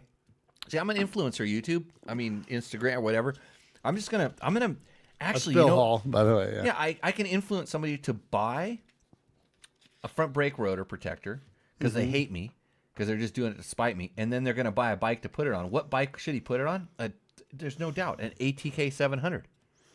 It's right there. That's what you do. I've run into Flavor Flav a couple times, in Vegas, tequila tasting, different things. I'm getting my disc rotor out of there, and I'm making myself a freaking clock. Getting a boy out of him. I'm running front disc rotor around the neck. Yeah. Right. Let's get it. All right. Jimmy, thank you for all your reviews on DBT. If you have time, just a couple of questions. I recently bought a 15 Husky FE501S. Does that mean Supermoto or what is that? No, it's a street legal one. Street legal. That's what. That's what I'm gonna say. Stock, other than suspension and seat, it has pro taper bars. Plan on riding dual sport BDRs primarily, but I still want to hit the desert, mainly Akatia Wells, Red Mountain, and SoCal. What are your ideas on tires for dual sport, and any of their setup ideas? My background for riding has been open desert. Thanks for any info you have and time to suggest. He asked, what kind of tires for Jimmy, right? Yeah. He's asking you. What tires do you think I would say? Well, I know you like the Parker DTs. I think those are even DOT, aren't they? Kenda Parker DTs that are they DOT? That's what I put on the bike in the test. I love those tires. Are they DOT? Yeah, they're DOT. No shit. Yeah. Wow. Either that or that and an Equilibrium on the back. So like in the summer, I tend to run the Equilibrium. In the winter, I tend to run the Parker DT in the rear. But that's a great set of tires, and I have to say that Kenda does support my off-road riding schools. Great supporter of our schools. So, but there are all different kinds of tires. The cool thing about the tires, if you don't like them, just take them off and get another set. And if you take them off quick enough, you can sell them for half what you paid for. Yeah, like all these people with you're never married to your tires, man. No. I never. And we started off talking the show about how you can put the wrong front tire. And someone in the chat said that there's good Shinko tires. They were happy with the Shinko tires. So yeah, good. God bless them. hey, so yeah. But I've just really fell in love with the Parker DTs, and I put them on that particular bike, and they enhanced everything it did. I just like my KTMs that I run them on, and I'm really happy with the Dunlops on the Yamaha WR, which is strange for me to say because I'm never really happy with the Dunlops, but on the WR. But I can't wait. That guy. I can't wait to put some Kendas on the WR, which probably will do also. One of our guys, Sean Casey. Do you make sure you're on DOT when you're riding dual sport? Not on purpose, but it sure does help. Yeah, No, I don't care. But if it ever came down to it, Sean Casey says to be an influencer, you have to first be worthless. Are you saying I'm not worthless? I think that's what he's saying. Thank you. Yeah, Kenda says the Kendas are. Victor says Kendas are great. Okay, Hey, Victor. Next question. Okay, John Rowe, Cove. I'm in Africa and our fuel sucks. So how easy or hard is it to remove all the emission stuff on the, i.e. the cat, charcoal canister, etc.? Is there anything else? And I'm assuming the ECU would need remap to richen it up. This is on the Cove. Yeah, so on the Cove that 450 video. So the answer is I have no idea because we didn't try to do any of that stuff. We just rode the bike stock, kind of the way that I feel that motorcycles should be tested. Mostly stock. And that way you have, you don't just go and modify something until you have a fair amount of time on it. Really. Modify it. So I know that they're able to do some work with the ECUs because they have a competition one, and I suspect that there's going to be people that'll get in there and do mapping. I don't know if the ECU is very similar to some other bike or it's their own unique one. It didn't look like anything I'd seen before, but having done work with Christini's in the past, there is tuning software that you can get your hands on to do this. I don't know how bad your fuel is there, but I tell you what, it's probably not any worse than the fuel they have in China. Really? I think there's places with lesser quality fuel, and those bikes are being shipped all over the world. If you have a good importer in your country, like the importer here is really proactive on paying attention to this stuff, they will probably have some sort of a setup for you to make that work. But I can't speak specifically to your thing. But taking the emissions stuff off, quote the emissions delete stuff off, that doesn't affect. It leans the bike out is what it does, because it's actually it's sucking the fumes out into the canister, and then the engine's sucking those fumes back in. So technically, it riches the bike up. So all these guys that are like, "Oh yeah, I did an emissions delete and made my bike run better." I'm like, it's already lean, and you want it to run leaner? I mean, it's not much leaner, but it is leaner. So right. Yeah. Next one. And that's part of the deal is all those guys that get emissions kind of set them up a little too lean anyway, right? Right. Yeah. Perhaps two teeth up on. I think this is a fault. The other half of his question. No, it's a different guy. Oh, okay. Another Cove. Yep. Oh, it is a different guy. American 96. Perhaps two teeth up on the rear sprocket might help the bottom end. So here's the funny thing about on the Cove. When you start changing the gearing on bikes, and people say, yeah, it'll help the bottom end. It doesn't really change the way the engine performs. It just lowers the gear ratio, so it makes it work easier. So if it's a little lacking, it doesn't have the power, then by changing the gearing, you're fooling the engine into acting like it has more power. So yes, that is something that would happen on that bike for what we use it for adventure touring. For sure, I would not change it. But if I were going to do more trail riding, more aggressive stuff, it would definitely. I wouldn't say two teeth in the rear. I'd go one up or one down on the counter.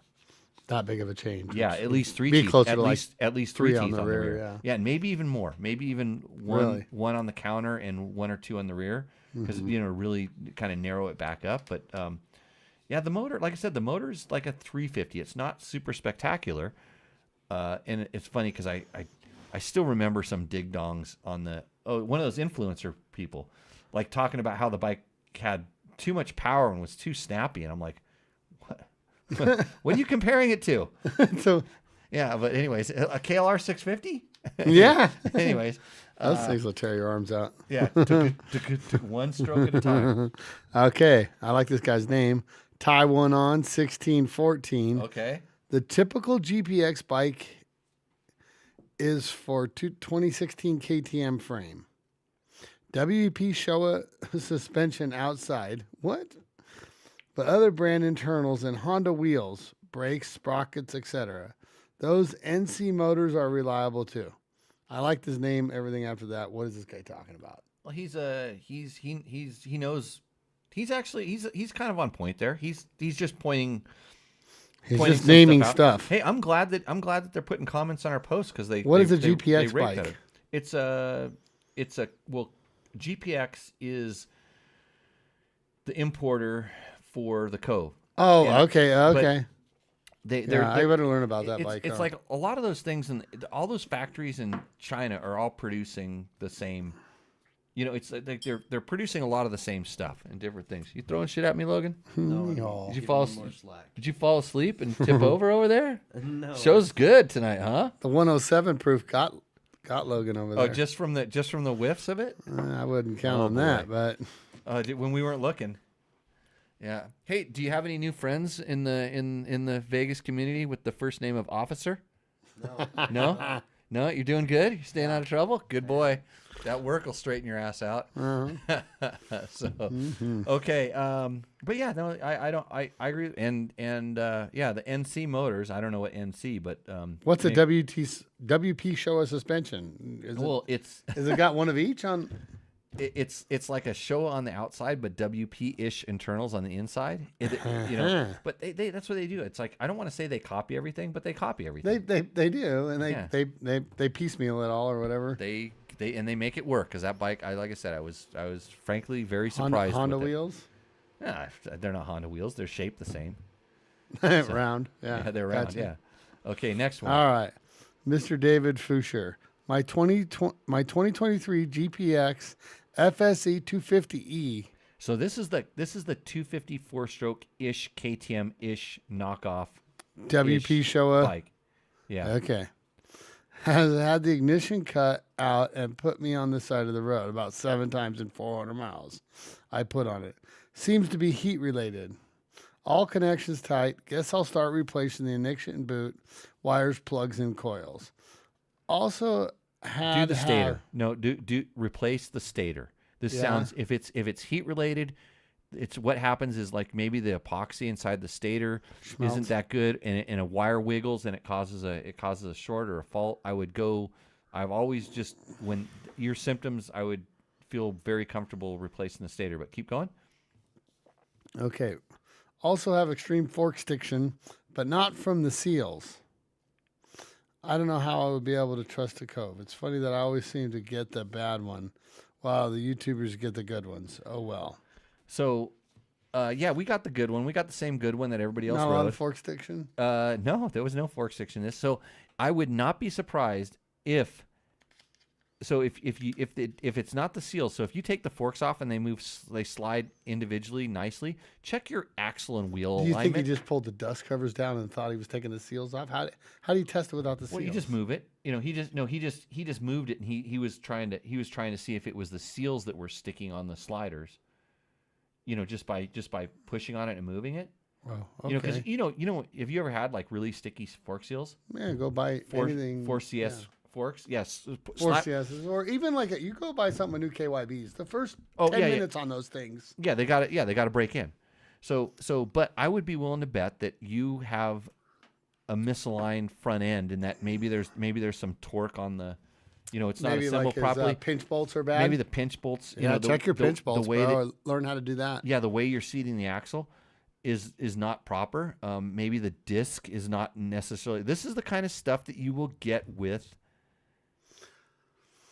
Who preps those bikes? Not popular brands. Who sells them? Are they sold in like the same type of shops? Yeah, whether it's prepped or whether it's actually the build. Because I have seen, we bought this mini bike at Dirt Rider. I just went down to the local lawnmower shop that sold this mini Aprilia 450 that was a 110 pit bike, and I said, that looks cool, I'm buying it. And you would not believe when we went in there to buy it, and the guy goes, you know, he's like, he thought we were a little big for it, which we were, but he goes, what are you gonna do with it? We're like, we're gonna go off some sick jumps, because this thing do sick jumps? And he's like, he went right into sales mode. He's like, oh yeah, that's the best one for sick jumps. I mean, we got one over here that's better, but like that's the one all my jumpers come in and buy, you know. And it was, but anyways, so we got this thing, and the first thing I did was got it, and I kind of took it apart a little bit just to see stuff. And I don't know if it was this bike or another one, but one of them,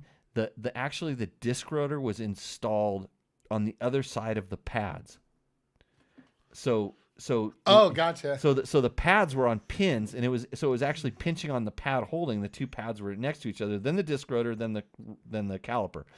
That's what I'm wondering. Like, are these things being sold at like? So I said, oh, this is interesting. So I went back and looked in the shop. They were all like that. Yeah. And I'm like, whoa, like, do they not know, or is that actually a thing? So when I took it apart and I started playing around with it, it was really hard to get the disc rotor in there. So I actually had to space the caliper. Probably the floating caliper. It wasn't floating. I was gonna say it didn't have one floating. Of those. Yeah, I had to space the caliper over to get it to line with the disc. This is the root cause of the problem. But this is the way they were being sold, and they don't care. It's just like, I make fork, I make brake, I make wheel. Yeah, that's all easy stuff to line up. I put together. Especially wheels. Get into the wheel intricacies of wheels and stuff like that, and spacers and axles, angles and of spokes, different kind of 2-cross, 3-cross spoking. You really want a company that knows what they're doing to do that stuff. Yeah, especially like axle alignment on forks and things like that. So yeah, you may be getting the lemon, or you may be getting the normal ones. And if the importer is good, I for sure, and this is why I kind of didn't give them a whole lot of warning. It was just, give me that bike, I'm going to ride it back to Nevada. Kind of the I mean, it was a little more cordial than that, a little more.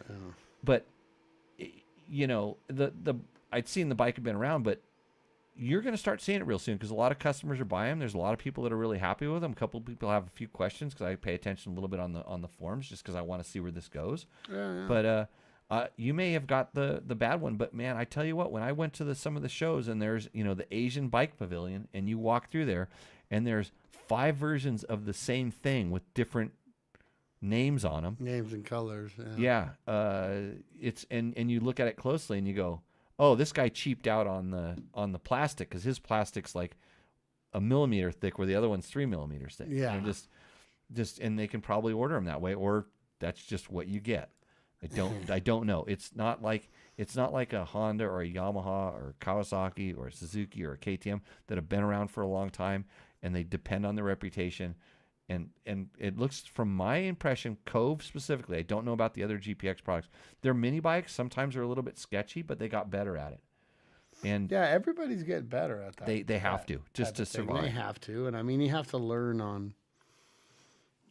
Go look at a Tesla. You'll see a lot of things like that on those. Yeah, there's some. They're a new car company. Jason Reeves says KTM 500 versus Husky 500. Jason, that comes down to PDS versus linkage suspension, or whether you like white or orange better. I tend to like PDS suspension, and I like orange better, but the Husky has a little bit wider range and where the suspension works without you having to go into the clickers. Let's say if you set them up at a baseline, the Husky has a little bit wider range, in my opinion. But there's some things about the Husky, the power characteristics just ever so slightly different, not in my favor. So yeah, if there's any chance you could get a chance to ride both those things, but in reality, most people wouldn't notice any of the differences anyways. It's probably which color you like better. Hopefully that helps your quest. So okay, we got another one down there. Down here we do, yeah. Okay.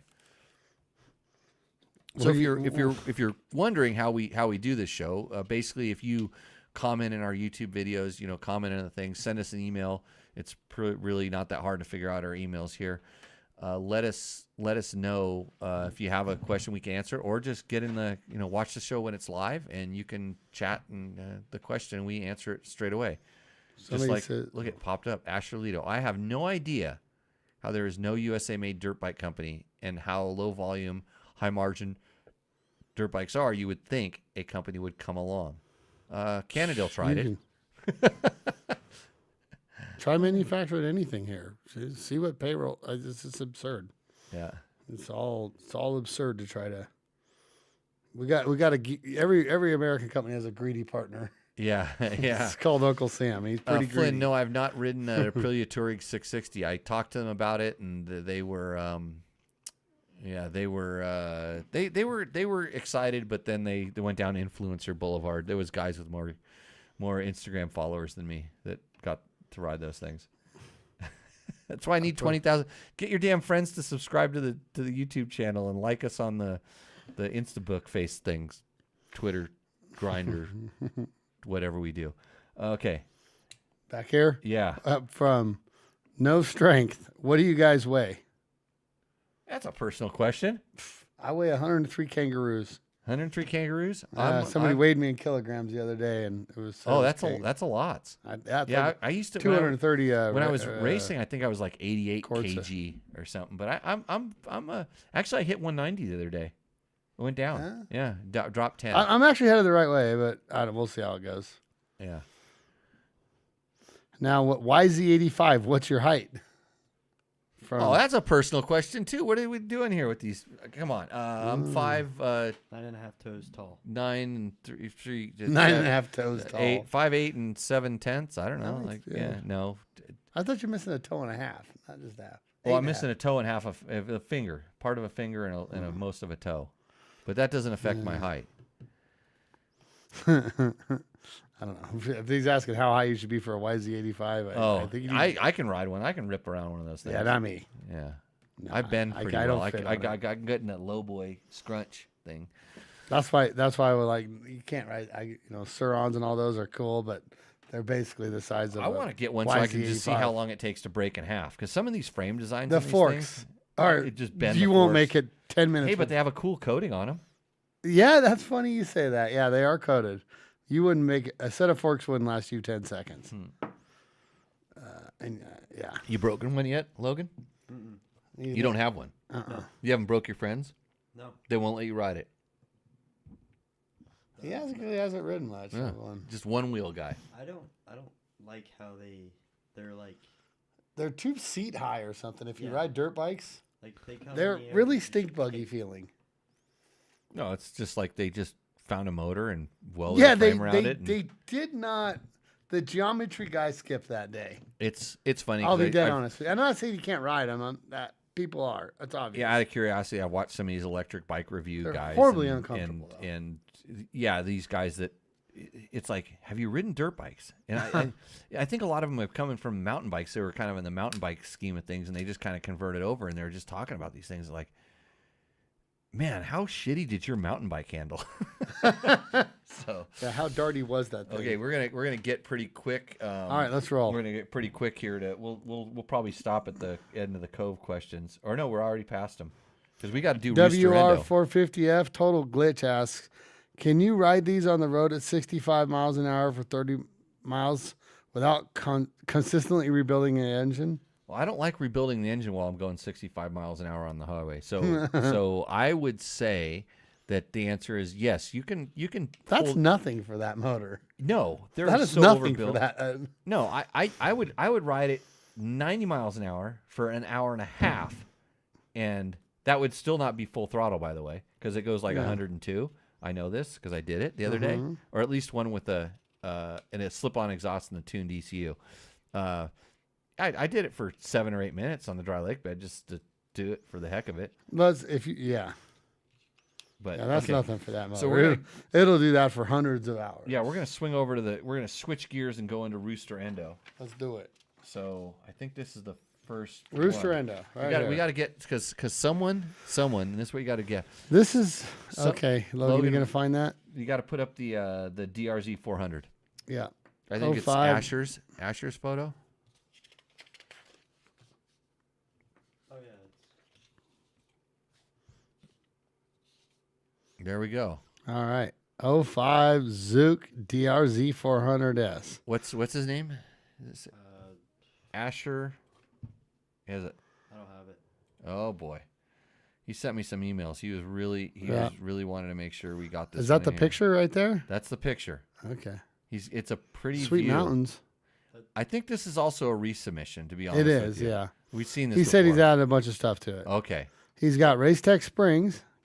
Cool. Can't see him. Yeah. Go ahead. Yeah. 3.9 IMS tank. I can see that. Yep. Pro Taper CR high bends. Tusk full wrap handguards. Zeta triple cramp with handguard mount. Amazon tack, pegs, case saver, and blinkers. Amazon? Okay. Tusk That would be one thing that I would suggest getting on Amazon. And if you do shop through Amazon, by the way, you can click through the link on Dirt Bike Test, and we get a little small thing of that. We're one of those. get a smidge we're one of those. What do they call us? We're not influencers. We're affiliates. Yeah, affiliate. Yeah, affiliate us. Give us, especially when you're buying big screen TVs and backyard pools. Okay, keep going. Park. Yeah. Okay. After the Amazon tack, pegs. Amazon pegs.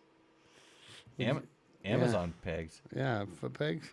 Tusk clutch lever with custom added pivot bearing. Moose easy pull system. And if you're shopping for Tusk stuff, go to Rocky Mountain MC through the link on Dirt Bike Test as well. Same things.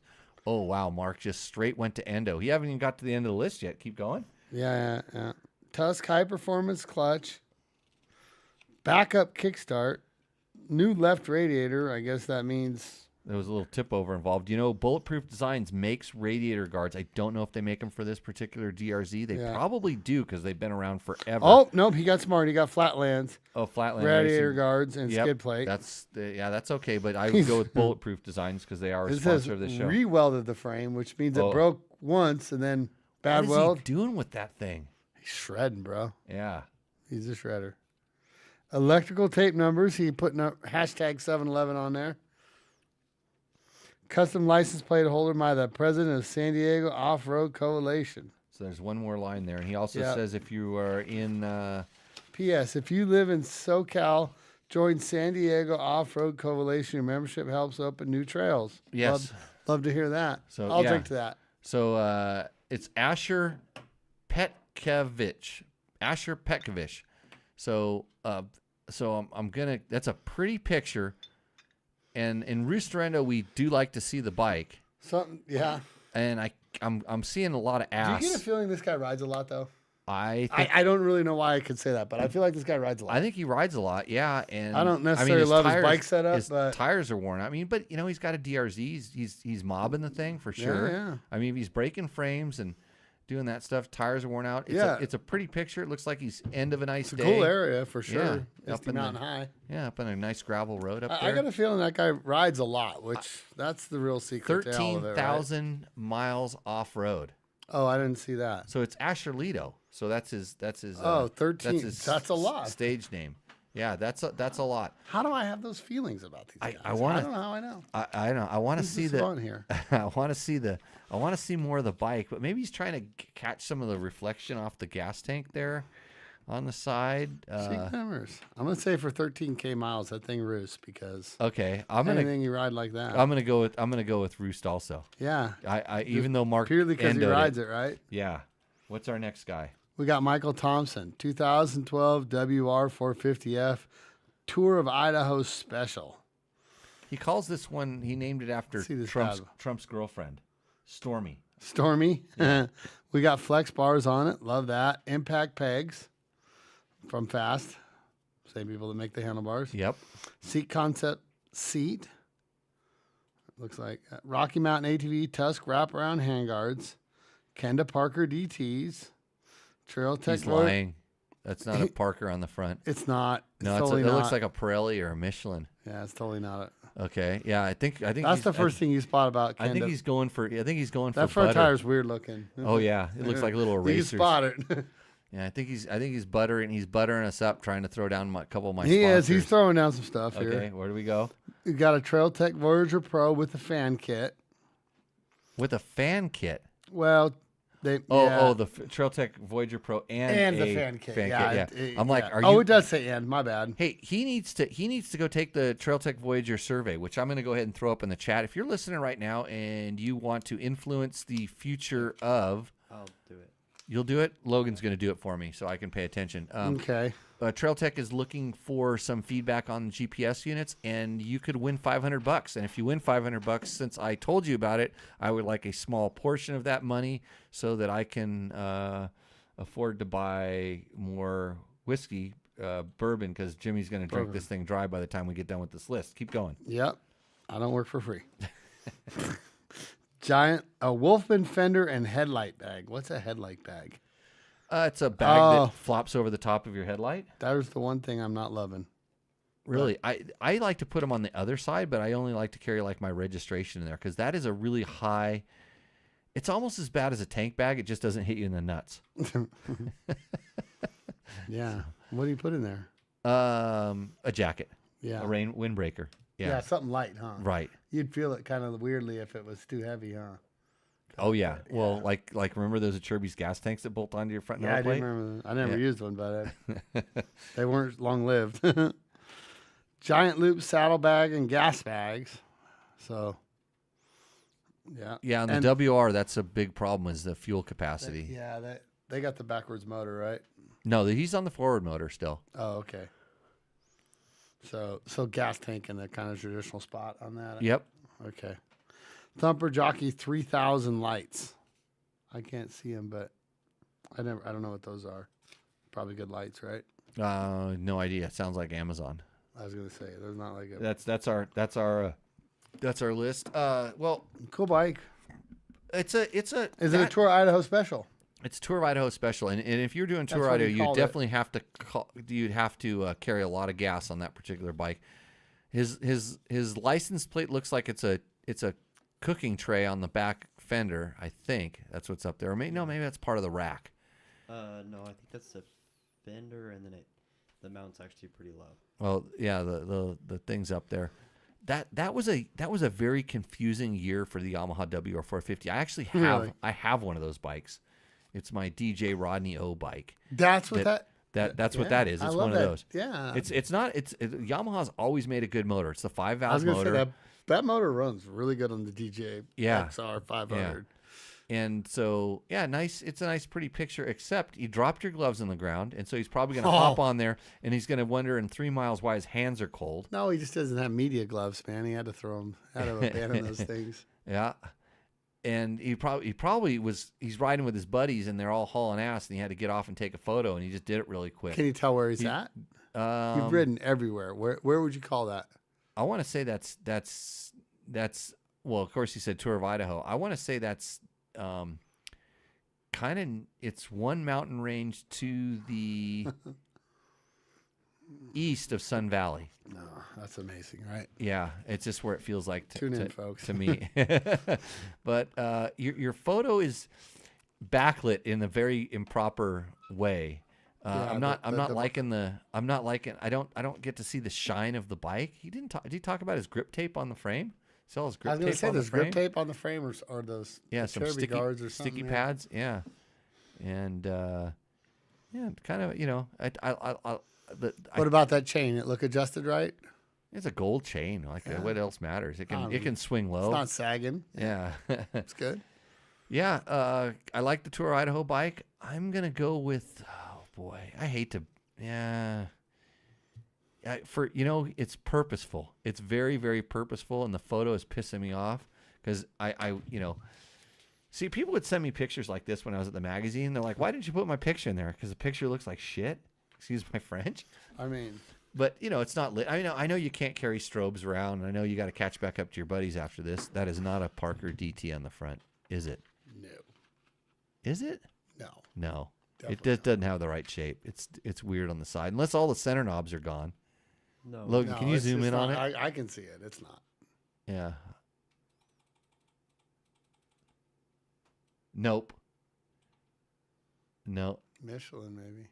It does look like the Michelin. I see them. It looks like scroll the rear tire. Go over by the rear tire so you can take a look at that thing. It's wasted too. It's hard to see. Yeah, it's been used. Oh, that's a Kendall Barker TT on the back. It says so right on the label. Sure does. That thing's chewed up. If you're only on day 2 of the Tour of Idaho and your tire looks like that, buddy, you got to quit spinning that tire. I see steg pegs on there too. Steg pegs. I'm not a fan of those, but that's me. You need to. Look at the scratches on that thing. Yeah. No wonder he has it leaned over outside of the line. She's a hammered beast. I love it. Oh God, I'm liking it. I guess other than the photo, I'm going with the Roots. And look at the Scotch tape hanging on the zip tie. We got lots of GPSs and stuff up there. Yeah, too, well, you need that for Tour of Idaho. Okay, next we're giving it a Roost. Next contestant. All right, is maybe Chris real? Chris Reel. We've heard of this guy before. This guy, yeah, he's. I don't even know if he knew he was. Deal. I don't even know him. if he knew he was submitting this photo or not, but he did. Whoa, what the hell? I don't know what this is, but his 2022 Husqvarna 901 Norden. Yeah, sweet. I didn't know they made that, but I've added it's a KTM 890. Really? Yeah, 890, 901. They're kind of close. So it's kind of like it's kind of like the KTM 500 and the Husky 501. They're kind of the same but different. The Norden has its own specific shape and profile. Yeah, it's definitely right. Definitely looks like a sweet rally bike. Like the helmet, Chris is rocking the Climb helmet. I see it there, but he's loaded and ready for bear. He is headed up. I've added a few personal items to make this bike since the photo. Double take mirrors. That's a really good mod. That's a win. Ram ball mounts for my communication gear, a Remus exhaust, and a nice Recluse clutch. Mm-hmm. Cool. Oh, he contacted me. He was struggling with the Recluse in the beginning. I wonder if he got it completely sorted. But yeah, if he said nice, then I guess he's got it right because he's a picky guy. This next sentence will tell you most likely that. And the other minor custom additions that I've relocated the hard luggage cases about 3 inches forward and leveled them to support my soft top bag. That's a picky guy, but because when he rides around, he's a lot of times taking a lot of test equipment with him. Whether it's sound testing equipment or some of his brake dynamics testing and different things. So that's why he has a lot of stuff. Yeah. So he probably goes a little. You don't want too much hanging off the back, obviously. Well, right? 3 inches is a lot. That's some huge. People's, yeah. Like it can make a big difference, I'm told. Yeah, the relocation of the boxes move the weight forward of the rear axle, and this minimizes the high-speed wind wiggle when I am loaded heavy. Yeah. There you go. Makes sense. This bike is not my dirt bike, but technology is appreciated on the dirt roads, and that lead to my touring and camping spots. Well, I was right away just attack him on the tires because they're just a little bit round. They Kenda does make the big block, which is a little more open, but pretty good. Look at his fender extension on the back. Yeah, I saw that. He's got so it's like a big long. That's probably something he's testing, some top secret crap. Mm-hmm. Some no splash fenders, or it's some regulation that we're gonna have in the So that's where your fenders are gonna start hanging down in 2026. Yeah, he's kind of one of them leading edge guys. Thank you, California and Austria. Oh, he doesn't like it. He has to. No. I don't. I'm saying. Yeah, he doesn't like it, but he has to try it. So. Yeah, no, he's kind of that. That bike roosts for its particular thing, except for the tires. So I'm gonna just because the tires are the only thing connecting to the ground, Chris. I'm gonna endo. Nice. That's pretty. Look at that's such a good day to go riding if there's still that much snow in the mountains and it's all dry out. On roads, you could be dragging foot pegs. So endo. Yeah. Where are you at? I think that's it on the. Oh, bikes. you gotta rate the bike.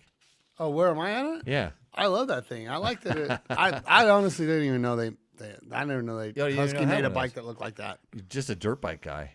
I guess, God, I don't know. I ain't keeping up matching with that. bike and helmet. Yeah, he's got the stripe in there. I like it. It reminds me a lot of the old, I still love the. It's a GT tire, says Mike Thompson. It's a Grand Touring. Yeah, that's what he's doing with it.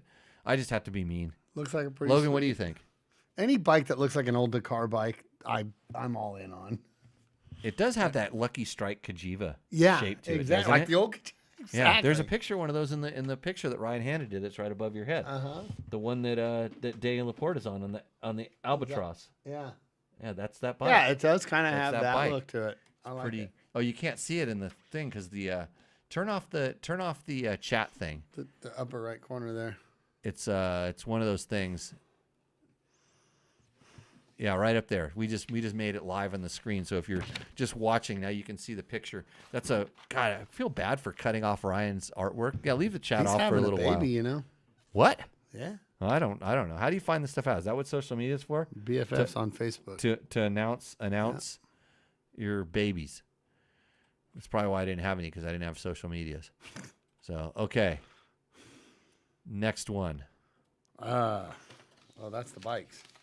That's all the Rooster Endos. No, there's got to be another one in there. Ian. Really? Didn't make it?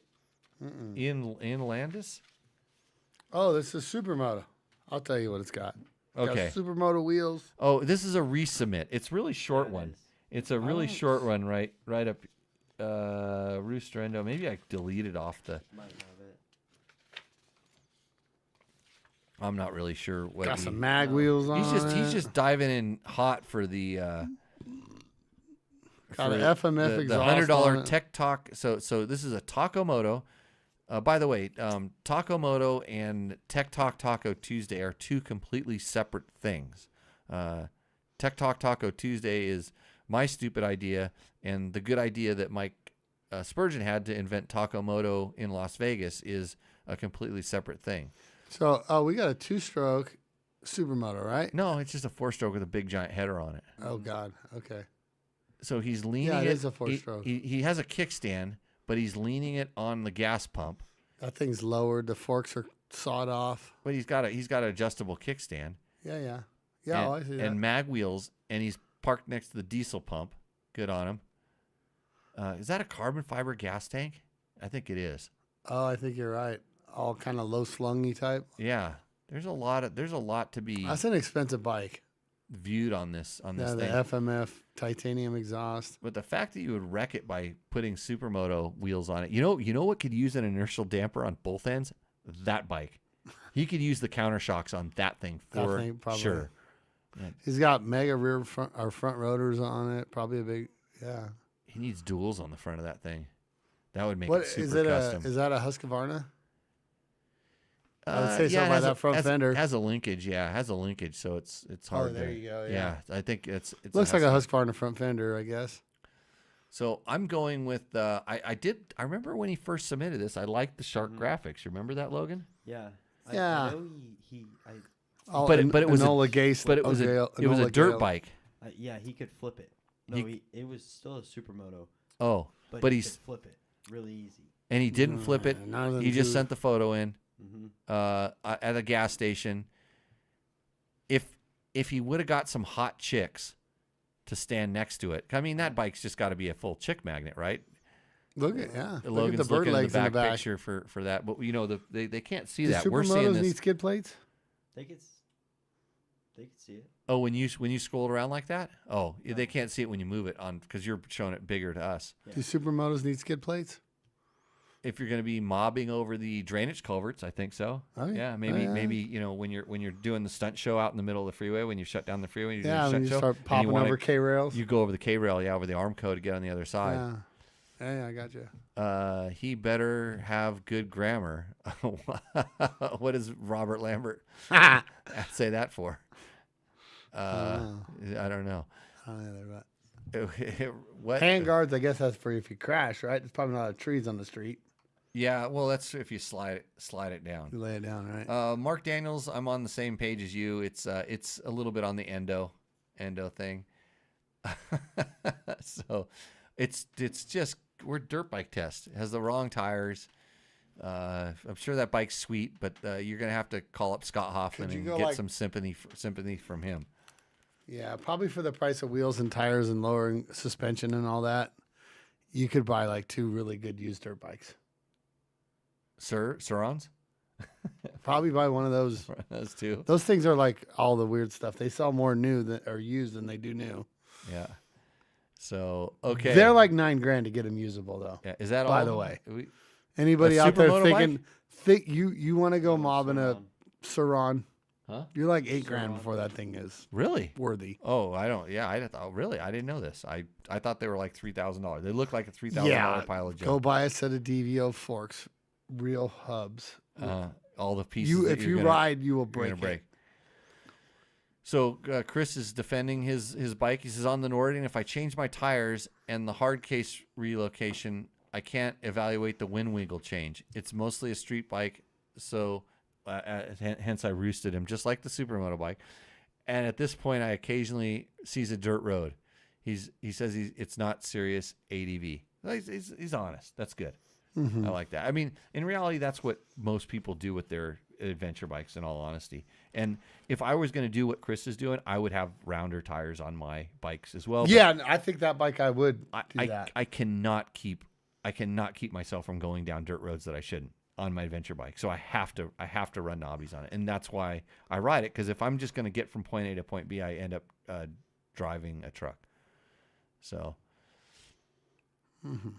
yeah. Sean Casey says, "What's that? Dry backs tucked in your slipstream. Drop the cases. Dry bags. I think he's dry bags. Tuck in your slipstream. I think he's got a system. Knowing Chris, he has a system. Okay, so it's that time of the night where we decide who gets the $100 Takamoto gift certificate. Takamoto? I think I have a. Mark Daniel says his vote is for Chris Reel because he contributes so much and he is way too honest. I'm with that. That's true. You're going there too? His bike is equipped. I like But that. the question I have for you, Jimmy, is who is missing Bible study tonight? Which one of those bikes is missing Bible study? Well, the guy who's got a ass ton of Amazon parts on his bike that he rides the hell out of. Yeah. And I'm going to tell you, I would never put my life on Amazon foot pegs. Yeah, I agree. I feel like if a broken foot peg would kill you, right? it could at least hurt your nuts. It would definitely ruin you. At least, yeah. I mean, you put a lot of faith on your foot pegs and handlebars, right? Yep. I wouldn't skip, I wouldn't skip on that. Okay, so who's the? Oh, give Asher. Let's get some foot pegs on that thing, buddy. Okay, I have to agree too. I mean, Chris is local. If he needs, I'll hand Chris $100 next time I see him. The contributions. Yeah, but Takamoto gift certificate is going to Asher, Good for you. Let's get some foot pegs on that, buddy. Who the frame broke before the foot pegs did. So there you go. Amazon's good for foot pegs now. Yeah, I mean maybe someday. Asher, reach out and maybe today. Maybe those foot pegs with an email are better than a set of IMS pegs. Even though I know I have they're not. Yeah, even though I know you have your email, I will forget. So reach out with an email probably tomorrow sometime because I'm not paying attention right now. The Baker's is actually 107 proof, way better than I thought. Yeah, it's working well. But thanks for joining. Asher did skip Bible study tonight to come out, and he threw out a good thing for land use, which was awesome. I always appreciate that. It sounds like his club or whatever he belongs to. Yeah, doing some of the right things. I think we chose correctly. And Robert Lambert says $100 isn't buying nothing but Amazon foot pegs. Well, it's a start. I mean, Robert, hey, if you guys only show you where the water is, can't make you drink it. I promise you, if you guys all start going to Takamoto and saying, I hear about this stuff that you talk about. I'm over there at Tech Talk Taco Tuesday. Jimmy Lewis runs a good show. We'd love that you support him. It'd be so cool if you were giving away $200 an episode.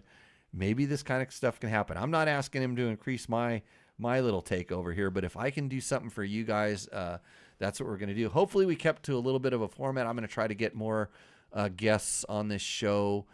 Super stoked that Jimmy and Logan came in. Logan, you did a good job over there. You only fell asleep once and didn't really hit your head that hard when you hit the thing. But I was trying to help you, but... You're trying to help me.